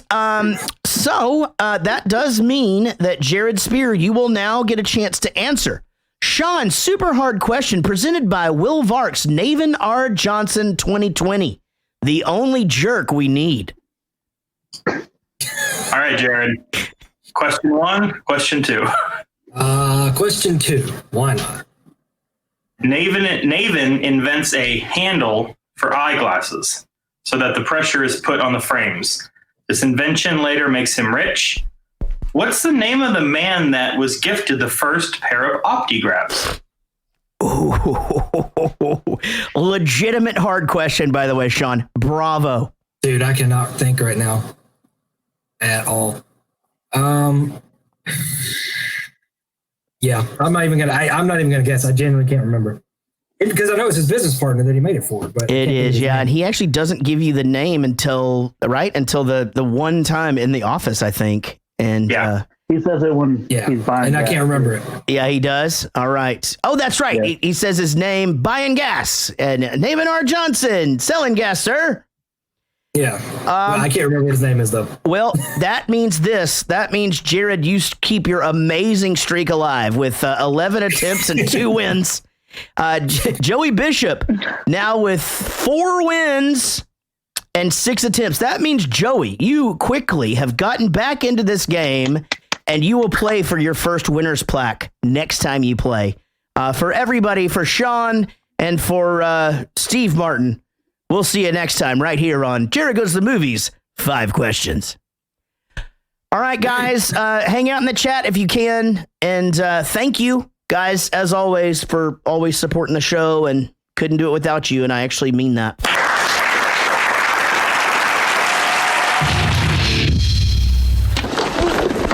Did you forget about my ass? No, I've been thinking about it. She tattooed my name on her ass. I mean, not just my name, a lot of names. And funny things, too. She's got one up here that says slippery when wet. How do you know that? What is she, some great piece of ass? She's no great piece of ass. I mean, hey, wait a minute. We're all adults here. Let's reason this out. Now, Marie is the type of person that if you got it... This gash doesn't get her buns out of here. I am going to drive this bike up her butt. Well, Patty tends to be more direct. You, farm boy. We're married. And it's for you, Cupid doll. You protected me. You must really like me.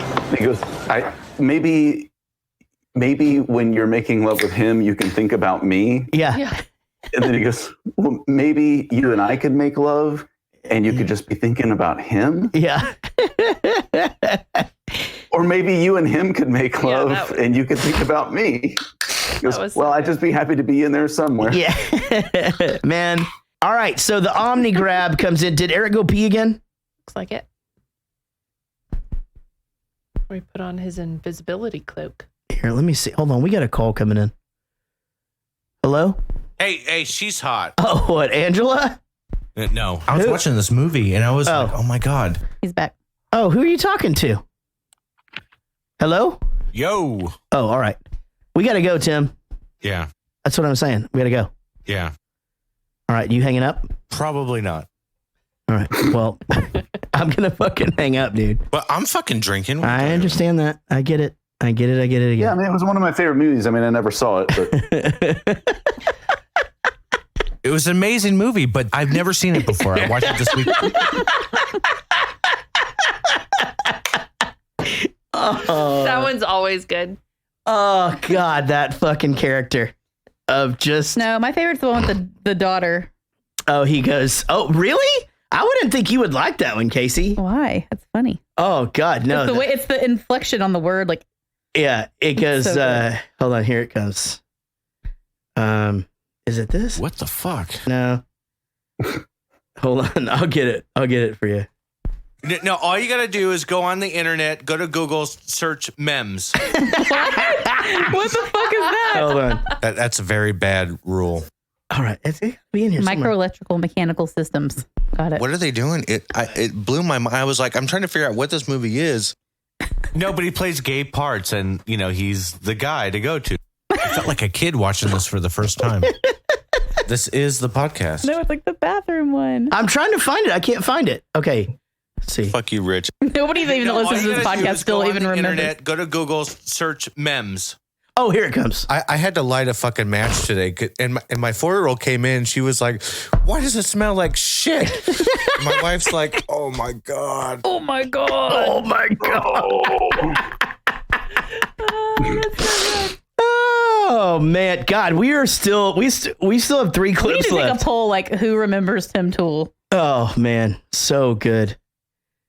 Sean, here's your 3-part episode you were looking for to get us caught up for September. Go. Oh man, how far? See that big weenie? See that big weenie? You're gonna have to release the video at some point. Sweet boy that See that big weenie? We can pixelate his face. You've got to release the video at some point. Ask about. Come on. See that big weenie? At this point, we don't care about anybody in the chat room. We're just fucking making ourselves laugh. The best was last week. Kelsey was in the other room and could hear the thing coming in. It was just like, I'm like my sweet little boy in there just saying all these. He just wants a big weenie like his He just wants to be like his See that dad. big weenie? Oh, but I love that. Fine. Oh, this is the best. Fine. Oh, so Holy good. shit. Like, let it go, kid. Oh, We got some face palms in the chat room. Okay. Nathan, remember me? No, but don't feel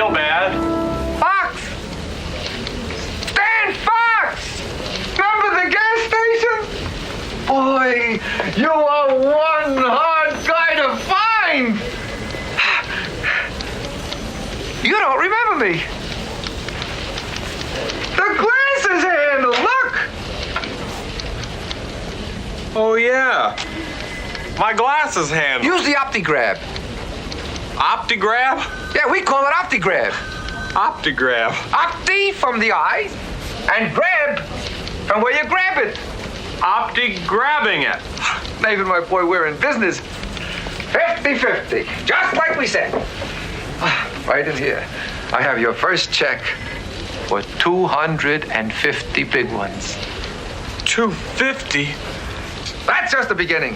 There's going to be more, lots more. Can I cash this? You can do whatever you like. It's your money. It's a cashier's check. Wow. I can use money. All right, guys.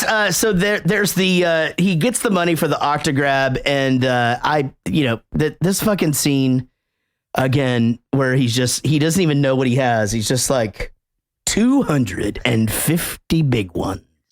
Dollarinos. 250 donuts. I'll take 50 of the donuts now, and we'll deposit 200 of the dollarinis. And then he's rich as shit, right? And then Maria's mom called, and he just goes, "Oh, I would give anything to find her again." Well, that sounds a little high. How's 75? How's $75? Oh man! So they get married, and they were happy it was a religious wedding. And we found a guy on short notice. Yeah, we're happy we had a religious ceremony. the fucking though when he starts to go. So Lance Morrell used to do this all the time. Original drummer of Bowling for Soup would just start making lists all the time and go, and remember how I always wanted a red billiard room with a stuffed camel? And remember how I always wanted a backyard with 3 swimming pools and hedges shaped like dollar signs? And remember how I always wanted, and remember how I used to chat with Dad about having my own disco and its own dancers? Lion. Yeah. From where was it from? Oh, I don't know. Well, I got that too. Yeah. So, Jared, when you saw when was the last time you watched this film? Well, I mean, it hasn't been that long ago, but I think most of the time when I watch this now, it's just on, like it's in the bus or, whatever. I mean, I think everybody knows I don't just sit down and watch anything unless it's, a show with my wife or for this show. That's it. I mean, I don't. The reason I asked is because when I think back to watching this film before, the part where they're rich, seemed like a much bigger part of this film. It did. It seemed really long, didn't it? Yeah, that's what was surprising. But it's only about 20 minutes of this film. Yeah, the synopsis said like some imbecile something comes upon some great fortune or whatever. And I was like, what the fuck? Because whenever I was picking back up on this in the car line at school today, I had like 30 minutes left and it like just happened. And I'm like, what? No, it's super fast. I mean, it's basically where we're at right now, where they get married or whatever. It's a very memorable part of the film. For sure. But I mean, there are a lot of funny parts of it with the escargot on the plate. Yeah. Well, how about first before that? Like, I want some new wine. The butler is in there and he goes, and my butler or whatever, his wife got busted for taking money out of their savings too earlier and had to pay the ultimate price. Sorry about that. And then and then the guy just goes, I don't know. I'm still just trying to get over her death. Yeah, well, it does take time. It's, firing squad. We can't mourn about these things forever. Yeah. If you're not in mourning, could you turn up the lights or whatever he asked him to do? He goes, oh yeah, I'm okay now. Yeah.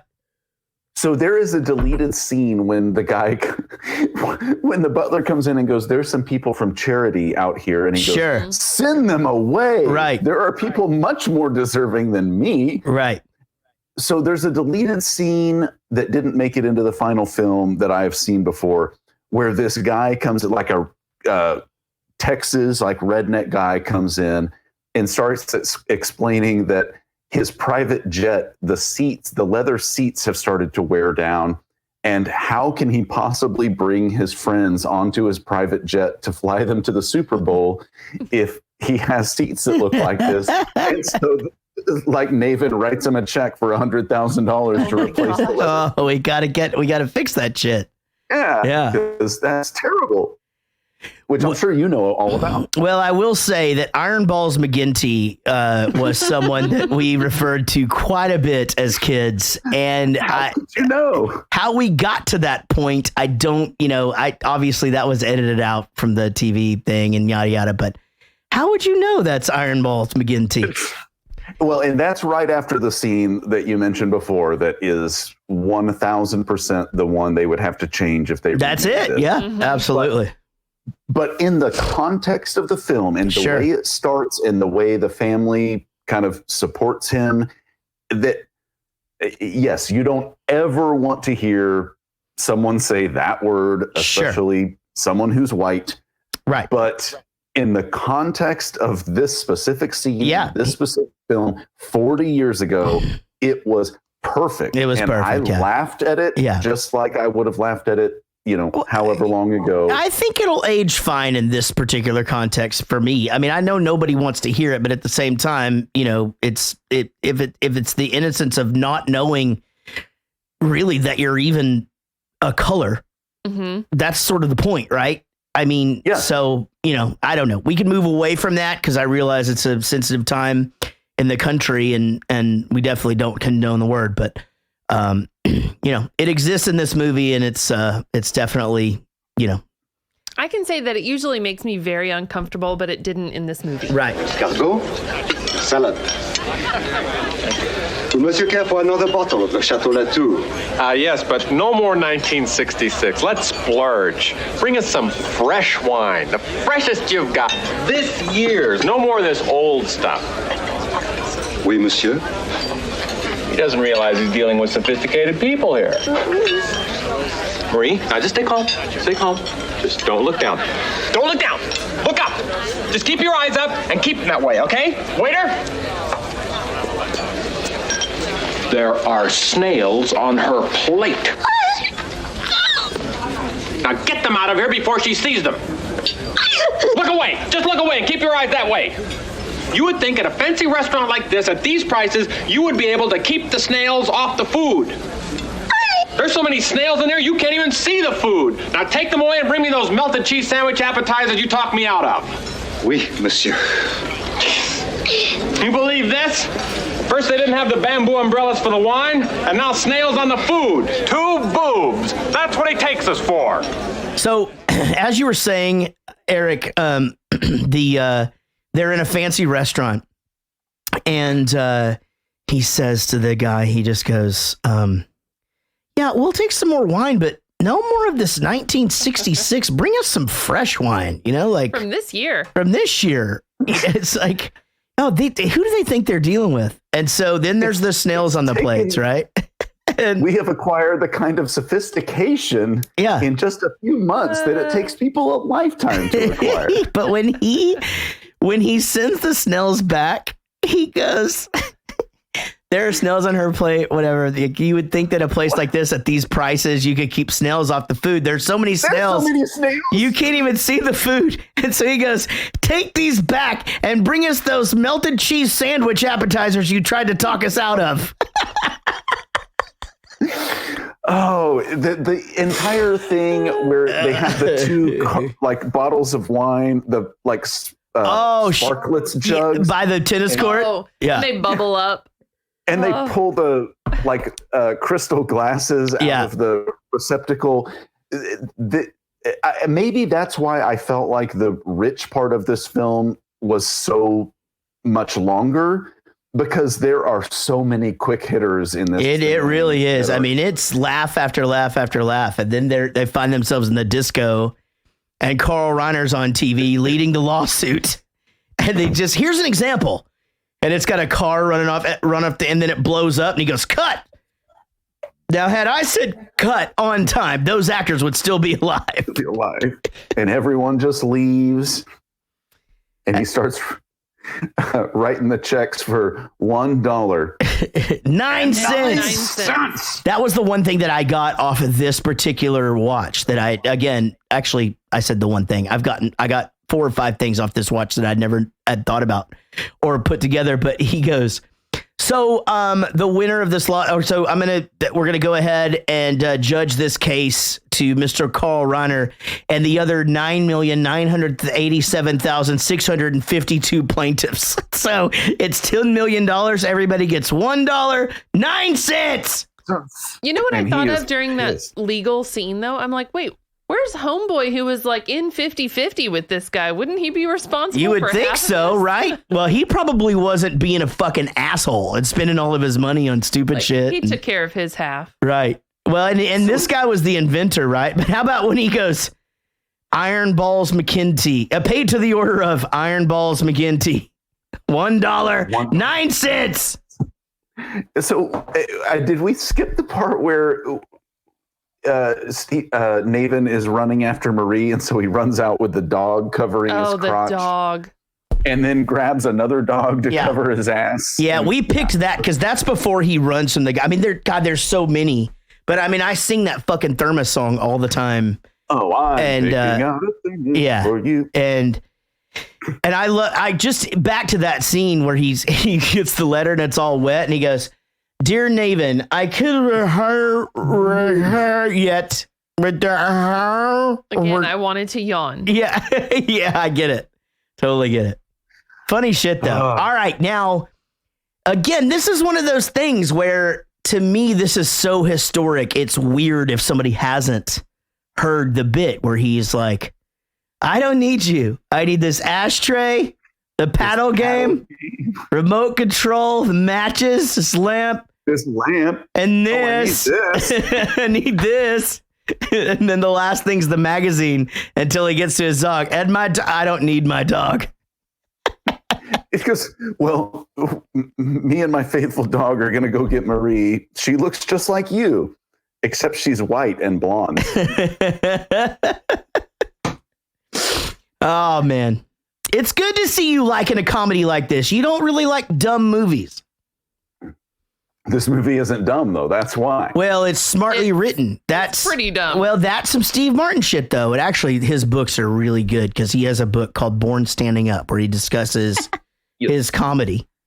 And he talks about like how he evolved into a comedian and all of that. And just how his comedy really was just dumb. Like it was jokes like, "I got to get a pair of cat handcuffs and I got to get them now. I found out my cat was embezzling from me. He would go out to the mailbox while I wasn't home, find all of the checks and cash them. Now I've got about $400,000 worth of cat toys around the house. Sure, they're fun. I hate it when it goes under the couch. Wait, give me that. Give me that." Like, so dumb. That's his fucking stand-up. And he was the first stadium fucking comedian. Oh, wow. Ever. I didn't know that. In the United States. And well, I guess in the world, actually. And there's a lot of, so there's some debate about who's the comedian's comedian, but Norm Macdonald is always in that conversation. But a lot of his shit is just so incredibly dry. And I think that's what I like about this is that there are obviously gags that are trying to get laughs, but there is enough to this movie that flies so under the radar that you have to intentionally pick up or you're going to miss it. And I think that's what I like about it. That's an interesting conversation. I think me and Kurt Fletcher might have talked about that for a minute about the comedian's comedian. And we talked about it in one of the episodes. Okay, that could be it. But I think it's Brian Regan. I think that dude is, whether you're black, white, Hispanic, whatever comedian, whether you're dirty, you're blue, you're not blue, blah, blah, blah. Everybody goes, Brian Regan is the fucking greatest comedian that's ever lived. Yeah, I mean, Kurt is still apparently in the chat. He can probably tell us. It'd be interesting to see what he thinks. But Norm or if it's Brian. Because, there's something about, and look. I don't see it being Norm. I think Norm is a specific taste of like, because maybe it is. I think Norm is funny, but I also sort of don't.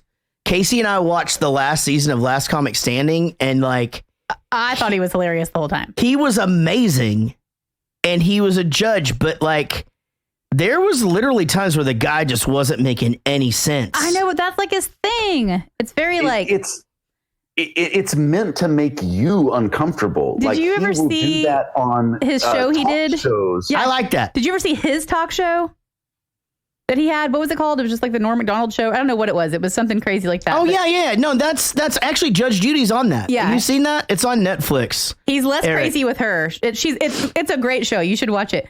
But it's very, I don't know. What did he say? Oh, he had David Spade on there. Kurt and says, David Spade made a joke that was just like, we get it, fake crazy, like because that's his deal, right, because that's his thing. Yeah, a little bit Andy Kaufman, I guess, maybe. I don't know. That's funny that Spade would call him out on it. Though, Well, that's a fucking yeah. Oh, they're tight. Yeah, I love Kurt Fletcher says Norm greater than Brian in his opinion.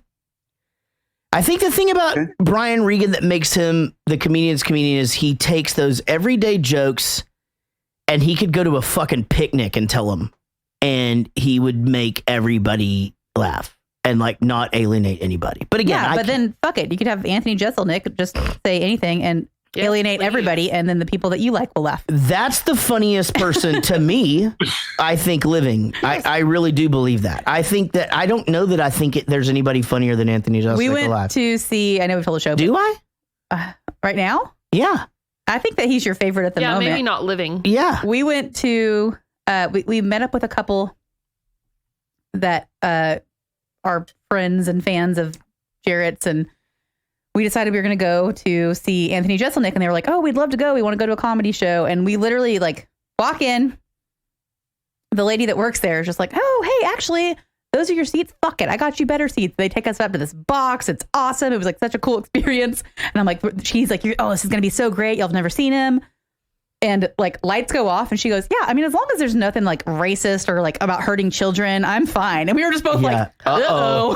Because we had never like spent any time with them outside. Hey, you want to go grab me a drink real quick? Well, and it was the new special. He did 30 minutes on dropping babies. Oh, man. Hilarious. 30 minutes. It was fucking amazing. Like, I was hyperventilating. I wasn't there at the live show, but I loved watching the Netflix special or whatever it was in a live audience. And people, like half of the people don't laugh, which is even funnier. And that fuels him. I really do think that he's... Yeah, what was this thing too? I know that like just watching it, I think it's funny. Yeah. What was the one he did? That's whenever I think the arms went clenched, or he said like people say that I'm racist and I'm not. I'm like, that's crazy. I think racism is stupid. I don't fucking support it. I don't get why people say that about me.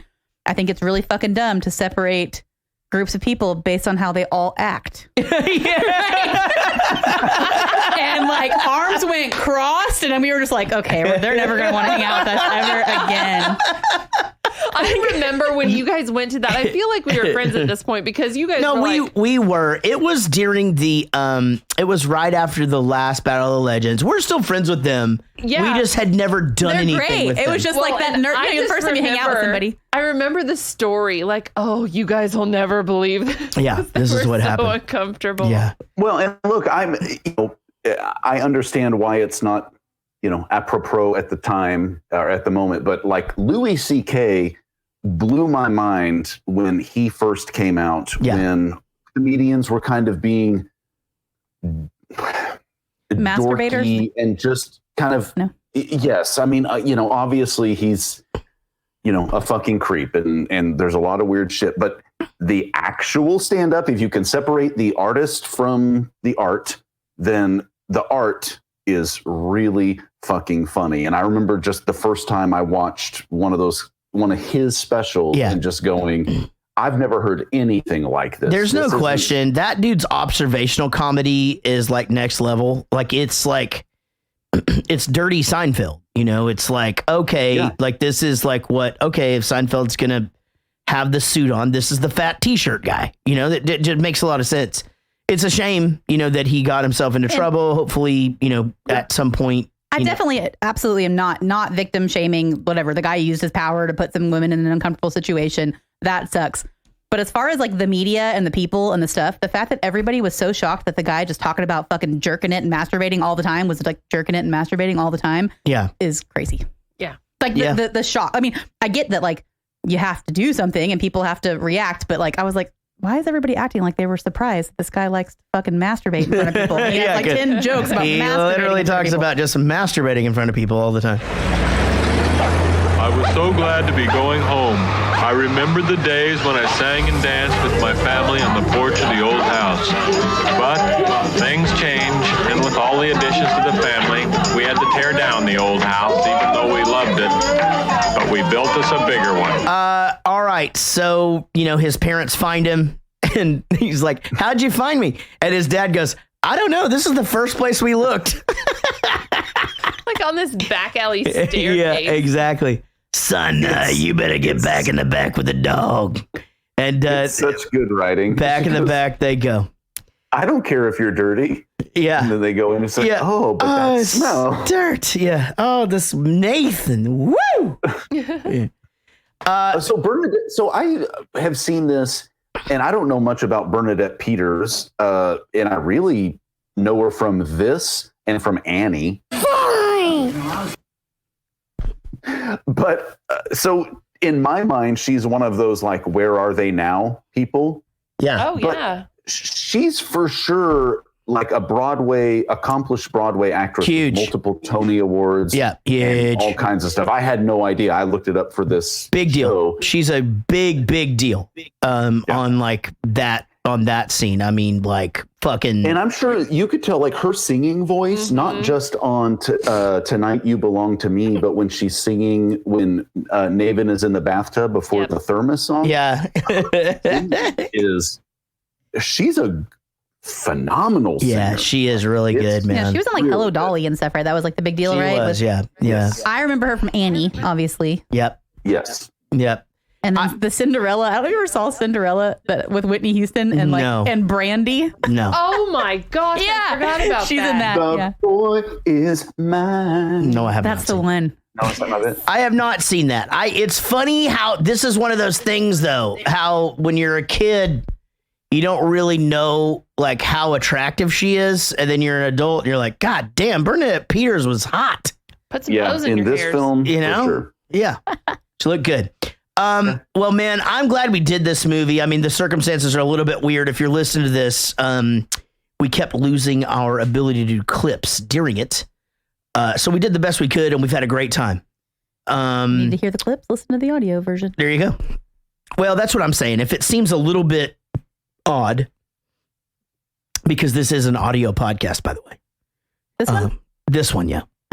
Oh. So, Amy, final thoughts on The Jerk? I loved it. I thought it was great. I was a little bit nervous watching it because I didn't know it was an older movie I'd never seen before, but I loved it.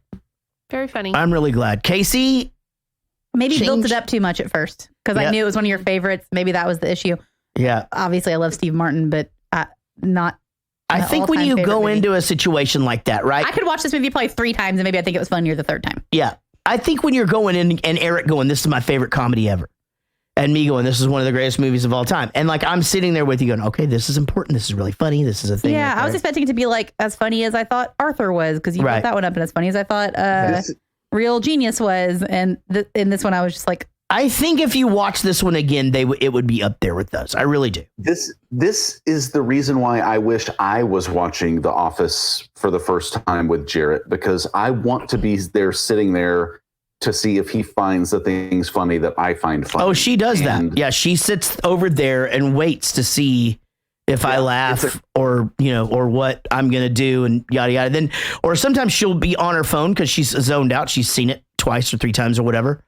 And then I will start laughing and she looks up and she'll go, oh, here's that part or whatever. But or if he's zoned out, I'll be like, watch this. Yeah, she will stop it. Like if she can tell that or if I get up to fuck with the dogs or whatever, and she'll just be like, she'll pause it and like, oh, this next thing is important. But we just watched Kelsey's favorite episode, which is the Christmas party where Dwight and Jim get into the snowball fight. Yeah. And I mean, I can't help but just look over and be like, that's one of the ones I paused. He was feeding the dogs and I made him. Yeah, she made me watch that. And then I needed whenever he walks outside to his car, I made him like, never mind, you have to actually. I had to have seen that later because then later on he goes, what do I need to do? I want you to hit Pam in the face with a snowball. And I'm just like, she goes, do you remember the snowball fight? And I'm like, I fucking do. I remember this. Really good. All right, Eric, how was this watch for you, buddy? It was as good or better than I remember it. I picked up on things that I probably didn't, 10, 15, 20, however many years ago it was that I first saw it. I've seen it plenty of times since then, but yeah, it's always a fun watch for me, and I thoroughly enjoyed it. See that big weenie? Yes, I do, Eller. Thank you. Let's just put that away. Okay, well, Eller, you got to put it. God damn it, he is pissed. All right, and then Sean, Sean, what's your thoughts on this thing? I had heard of it, didn't know anything about it, and then I started watching it, and I texted Eric. I'm like, "This is the biggest fucking piece of shit I've ever seen." And then I got to the gas station oil can, and I fucking lost it. And then I really enjoyed the movie. Nice. Oh, I love that, man. That's great. Roadhouse. I love that, that there's a point where it reeled you in. Because there is, it is kind of weird. It's a weird start to a movie.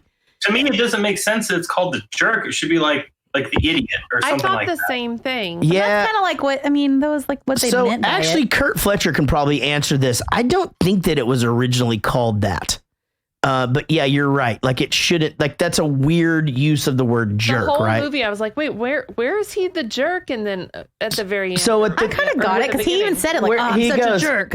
Well, he says at the end, he goes, "What do you think I am, a jerk or something?" Yeah. And then he goes, "I don't only need," and then this magazine, paddle game, remote control, matches. Jesus.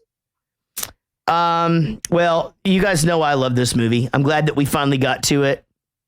How did this one even come up? Who put you this did? Out there? You put this out there. You picked it. Oh, all right. Well, good for Eric. Eric, way to go, buddy. You did it. An important part of this show, Eric is. You did it again, my friend. All right. Well, guys, the show's not over if you're still with us. Let's check the email box. Email us at jaredgoes-to-the-movies@gmail.com. Jay Snyder writes, "Hey, Jarrett, just wanted to recommend High Fidelity with John Cusack and Jack Black for a future episode. Thanks, Justin Snyder. Justin Snyder. Justin Snyder. Roadhouse. God bless it. Justin really Snyder. It's like it just happened to you, but it was real. I don't know what just happened. I was just plowing through it. Jesus Christ. Oh, yeah. Hi-yo. Ding, ding, ding, ding, ding. All right. Oh, Eric. Oh, good for you. Hold on. That's a great movie. I've actually only seen that once, and it's been a really long time ago. I thought we did that on the show, but Casey's saying no, so I love it. I would be happy if we never did another John Cusack movie. All right, put High Fidelity. Put it on the list. Excellent. What else you got? Ben Harshman writes, "Does Jarrett like Adam Sandler? Can y'all do The Parent Trap with Lindsay Lohan next?" I do like Adam Sandler. I would totally do The Parent Trap. And add that to the list, John. Okay, that's it. You wouldn't push for Freaky Friday at least? Shampoo-ish big. Which is the one that I thought, Parent Trap is the one that I tried to make the joke about a couple weeks ago and fucking failed miserably. Oh, I thought it was good. Yeah, you did okay. I don't remember it. Sounds like you probably fucked it up though. Probably fucked it up, bud. Well, I always do. What's your favorite Adam Sandler movie, Jarrett? Billy Madison. But I really do love Happy Gilmore, Billy Madison, Little Nicky. We've never done Happy Big Gilmore. Daddy. Big Daddy. That was actually the next one that I was going to say. Yeah. That era of him. And I actually really like Spanglish. I wasn't like huge into The Waterboy, though I do understand why it's funny and that stuff. But those first Wedding Singer's great. Wedding Singer. First 4 or 5 movies. How'd you feel about Click? Never seen it. Don't. Actually, yeah. So What about Don't Mess with the Zohan? Never seen it. Also freaking funny. How did you feel about the most recent one, the Netflix or Uncut Gems? whatever it was? Uncut Gems. Okay, so that one was at Netflix. So I haven't seen any of the Netflix ones, which I guess that makes me a bad fan. No. Hold on. We did one of them. Hold on. Oh, we did. That's right. The one with the do-over. Kurt Fletcher says, then it was The Jerk, a wild and crazy movie. He says originally it was Easy Money. Oh, interesting. So, Adam Rest in peace, Sandler. Eddie Money. What? Rest in peace, Eddie Money. So here's the thing. I love Punch Drunk Love. I named an album Lunch Drunk Love. I think he's fucking amazing in that. And so that's why I enjoyed Uncut Gems, because I enjoyed his acting. My wife sat next to me because she loves me, fighting a panic attack, because that movie is a fucking panic attack on screen. Oh, I thought you were I going to say have a lot never of people seen were it, and I eating. keep wondering if it's something I should watch. It was just, it just stressed me out. It was a bunch of it was like the mob and some things and some fucking loud New York Jewish guys, and then some fucking. I never saw it. Was just, there was just a lot of yelling. You're watching it again for his acting, and then the girl that sings "Let It Go." I didn't even say it was a bad movie. I just was like, I don't know how I feel after it was over. Right, I get that. But yeah, I love Adam Sandler. I do. I don't guess. I think that there was a time where I would have said, because I loved his albums, I loved his movies. There was a time where I was just like, it doesn't matter. I'm fucking. Actually, no, that's true. I'd be like, it doesn't matter. I'm getting the DVD. I'm getting everything. I definitely am not that way anymore. In fact, like I hadn't seen I've not seen any of the movies that he's done with Jennifer Aniston. I've only seen half the Drew Barrymore ones. Oh, yeah. You know, so that they're all gonna laugh at you. Yeah, great. It was the first probably comedy album that I owned. Oh, interesting. And yeah, and I was probably in 9th or 10th grade when that came out. Yeah, and every one of those things, it was kind of like this movie. Yeah, me and my brother just, the Toll Booth Willie and the. I'll fuck you and your lesbian fish-eating friends in front of your fathers. Yeah, the Spanish, La Biblioteca, and all that. What are you stuff. guys doing? Studying for the big test? And now all we do is watch Hotel Transylvania 1 through 3. Right. But yeah, I like Adam Sandler too. And you're right. Those first few movies, I think Billy Madison, Happy Gilmore are the top two, for me. Yeah, I mean, I really did do them. Yeah, but I loved Little Nicky. A lot of people didn't. I loved Big Daddy. A lot of people didn't. I liked Lunch Drunk Love. So let's move on. Thank you for let's do it. Thank you. Our new $10 supporter, Tim Trafton, writes in, thank you. I find myself very happy to be a new cog in the Jarrett Goes to the Movies machine. I really do enjoy the show. Don't freaking fact check me. I play in a band as well. We are absolutely huge. It's really amazing. Our whole street knows all of our songs. I have trouble staying focused. Your show helps me focus. I find it easier to work and listen to your familiar podcasts than music. We have 3 dogs. I'm going to marry my Janice Lee someday next year. She is awesome. We have made it. She doesn't listen to your show. I'm 56, the 22nd. Well, Janice did listen to 5 questions once. Greg Lee won. Okay, so see you later. When you come to Maine, you come down. I have 9 guitars and 6 amps and all the condiments. We can jam. I love it. What a very scattered. Jan and I have an ocean. God fucking damn it. Well, we live in Harpswell. It's where the lady was killed by the great white shark last month. Like Is Jaws. that right? We do not have a dock on that same water. I'm never swimming in there again. You probably won't want to either now. Okay, so I really do love the show and have so much appreciation for what you all do for me weekly. You're angels. Tim from Maine. I have a Harley too, and a friend made me a guitar with TNT in the headstock, my initials. And that's it. Okay. All right. Thanks, Tim. Man, that is a very scattered email. Gotta be honest. That's a shark party. That's a lot of goddamn fucking. That's a lot of information. Shark party. Yeah. Left shark. All right. Thank you very much. No, Tim. Seriously, I'm sorry to cut you off, Eric, but Tim, thank you very much for your pledge. Would love to see you in Maine sometime, and we appreciate you. Jeff Yeager writes in, hey guys, I just wish you guys could spend one moment in our living rooms, family rooms, cars, or wherever your loyal fan base enjoys the world's greatest podcast to see the joy, laughter, and happiness you bring your fans with every podcast. Keep up the amazing work. Jeff Yeager, sent from his iPhone. Jeff, dude, thank you so very much, man. You know, Jeff has been popping up on some of my acoustic shows and some other things, and just really appreciate you. And dude, obviously we all appreciate the kind words about the podcast. You know, I did an interview today with a UK podcast that's doing really well, and they asked me about this one. And it's crazy that we've been going almost 5 years. And, you know, I think we're just now really finding our groove. I really do. Like, I think that it's, you know, the show's getting better and we're having more fun and we're having lots of laughs and we're not really talking about the movie, which I think is very important. It's a wild thing to me because we were talking about the movie for a second there and that was the worst. Yeah. One day Casey just goes, well, you're doing this thing where you're like really making us talk about the movie like a lot. And I go, well, I'm kind of going chronological. Yeah, but maybe like, you know, and yeah, you're right. Maybe we should just talk about hibachi for 3 hours. You're right. You're right. We want to talk about hibachi. Why can't we just talk about hibachi? You're right. You're right. That's the plan. Pants and it's delicious.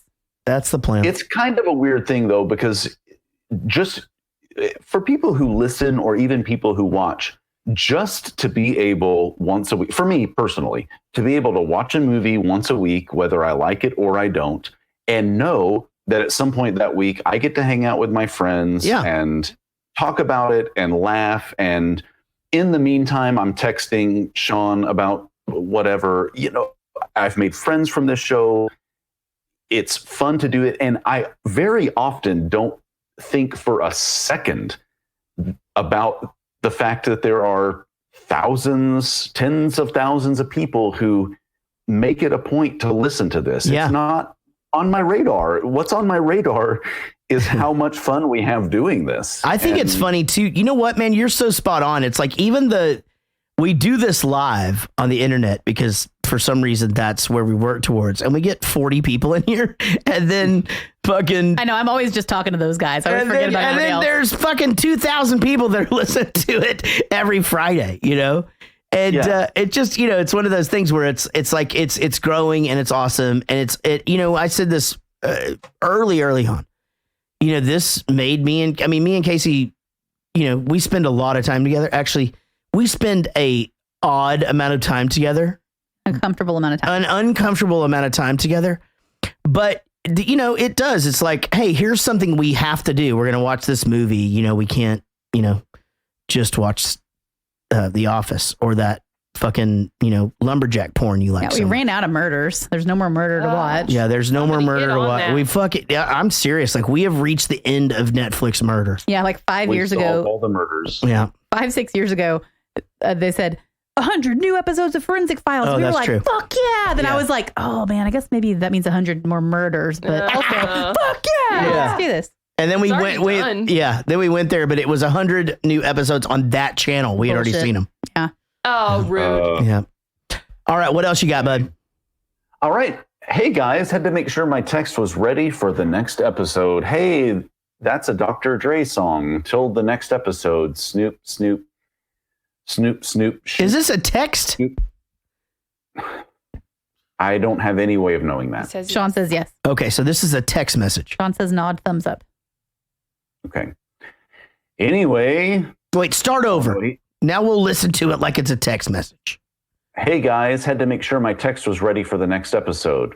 Hey, that's a Dr. Dre song. Till the next episode.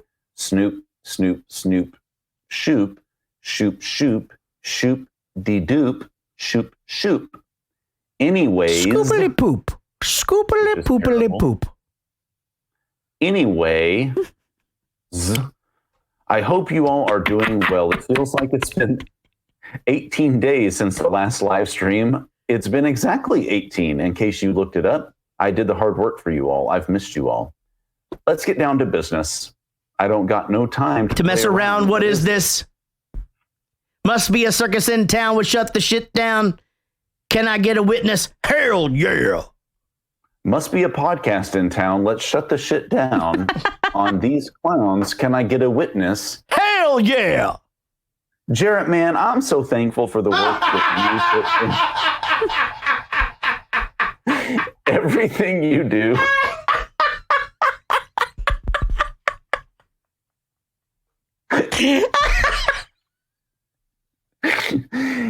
You may not know, but you provide a smile to a lot of people, and it means a lot, man. No nonsense filler BS here, just the truth. Eric Widley Diddley Dillo, man, I've missed the back and forth banter that you and I have since bowing out of the world of social media. I miss you, man. Come back to me. Casey, did you know? Oh, here we go. Oh, boy. I'm ready. I'm trying to prepare myself. Simeon, coach.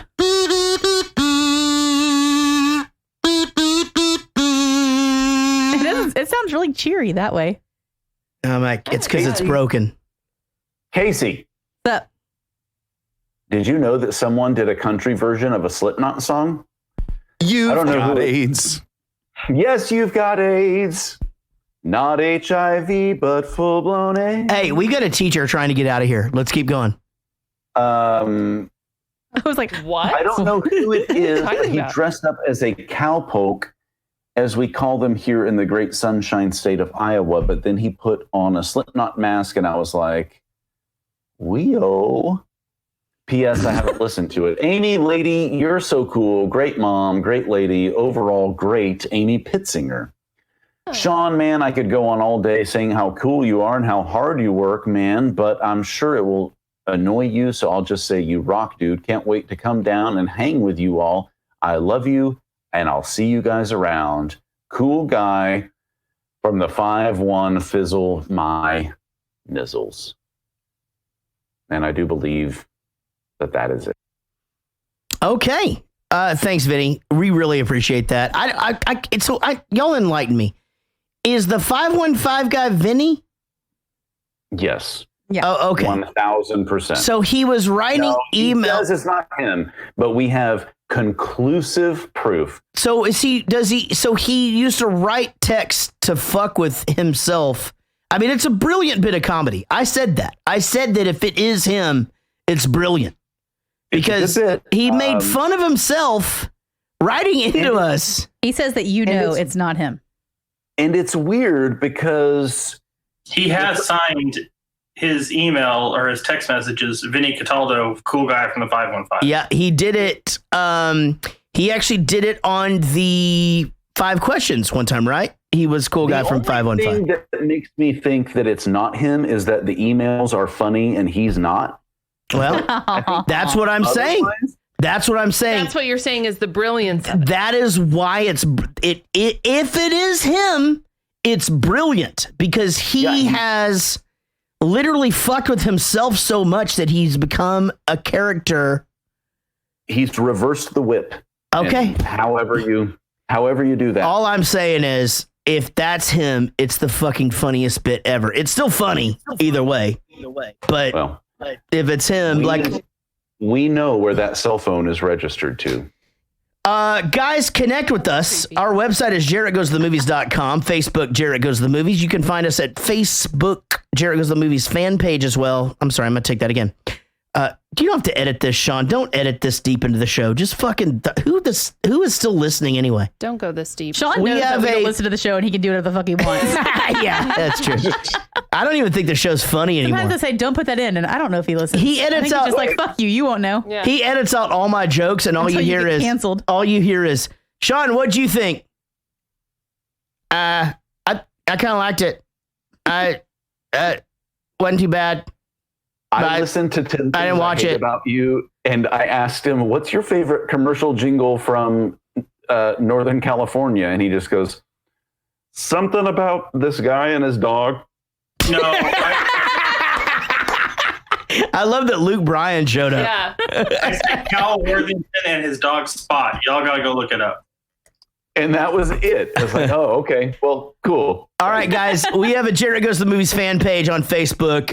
It's super fun to be a part of. Instagram, Jarrett Movies. Patreon.com/Jarrett Goes to the Movies is how you support the show. And all of your money does go to the good of the show. It does not go to build us a bigger pool. Or our Coke problem. Or our insane Coke problem. All of it. Email us at jarrettgoestothemovies@gmail.com. Text us or leave us a voicemail at 714-451-6029.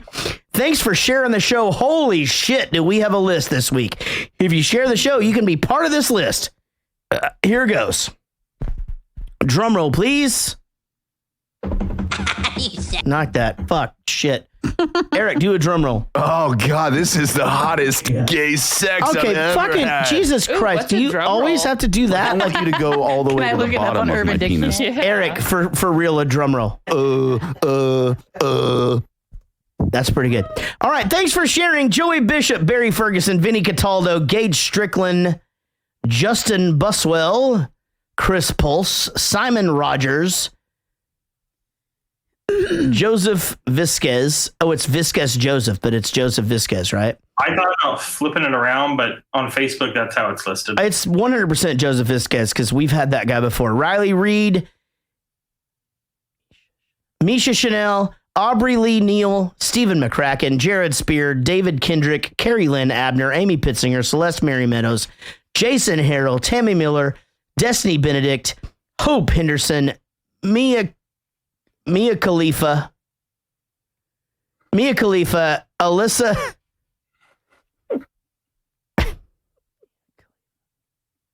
Am I missing something on that? I don't hear it. Mia Khalifa. Just Google it then. Okay. Eric can't hold himself together. All right. Mia Khalifa. Alyssa Masoner. Kelly Jane Chupp. I'm going to tell you right now, a lot of these are 100% real. I'm fucking being real. I'm doing my best to read these things. Okay. Alyssa Masoner.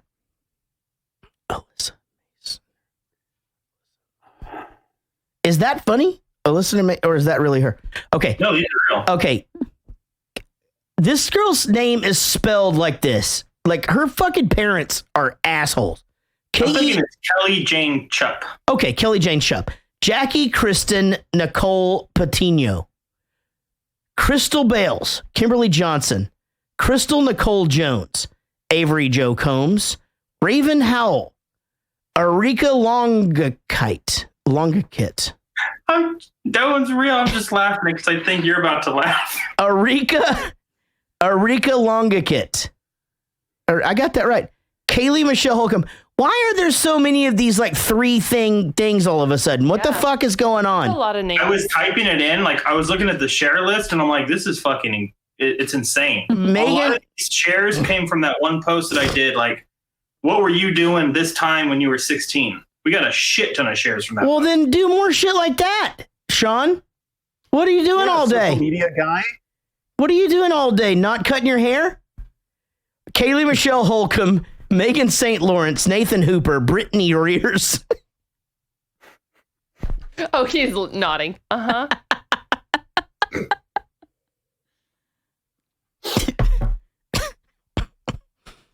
Okay, let me get back to where. Okay, and I saw one coming up. Justin Cromer, Peter North, ladies and gentlemen. Big fan of the show, Peter North. That's exciting. Robert Stewart IV, Clarissa James, Wesley Pipes. Okay, god damn it. Robert Newsom, Ray Elliott, Laura Gorton, Tess Green, Taylor Moose, Greg Lee, Asia Valenzuela, Corey Elizondo Garza, Jules Zanzile, Brooke Wedding, Tyler Jones, Corey Snap, Kenny Prefontaine, Kenny Prefontaine,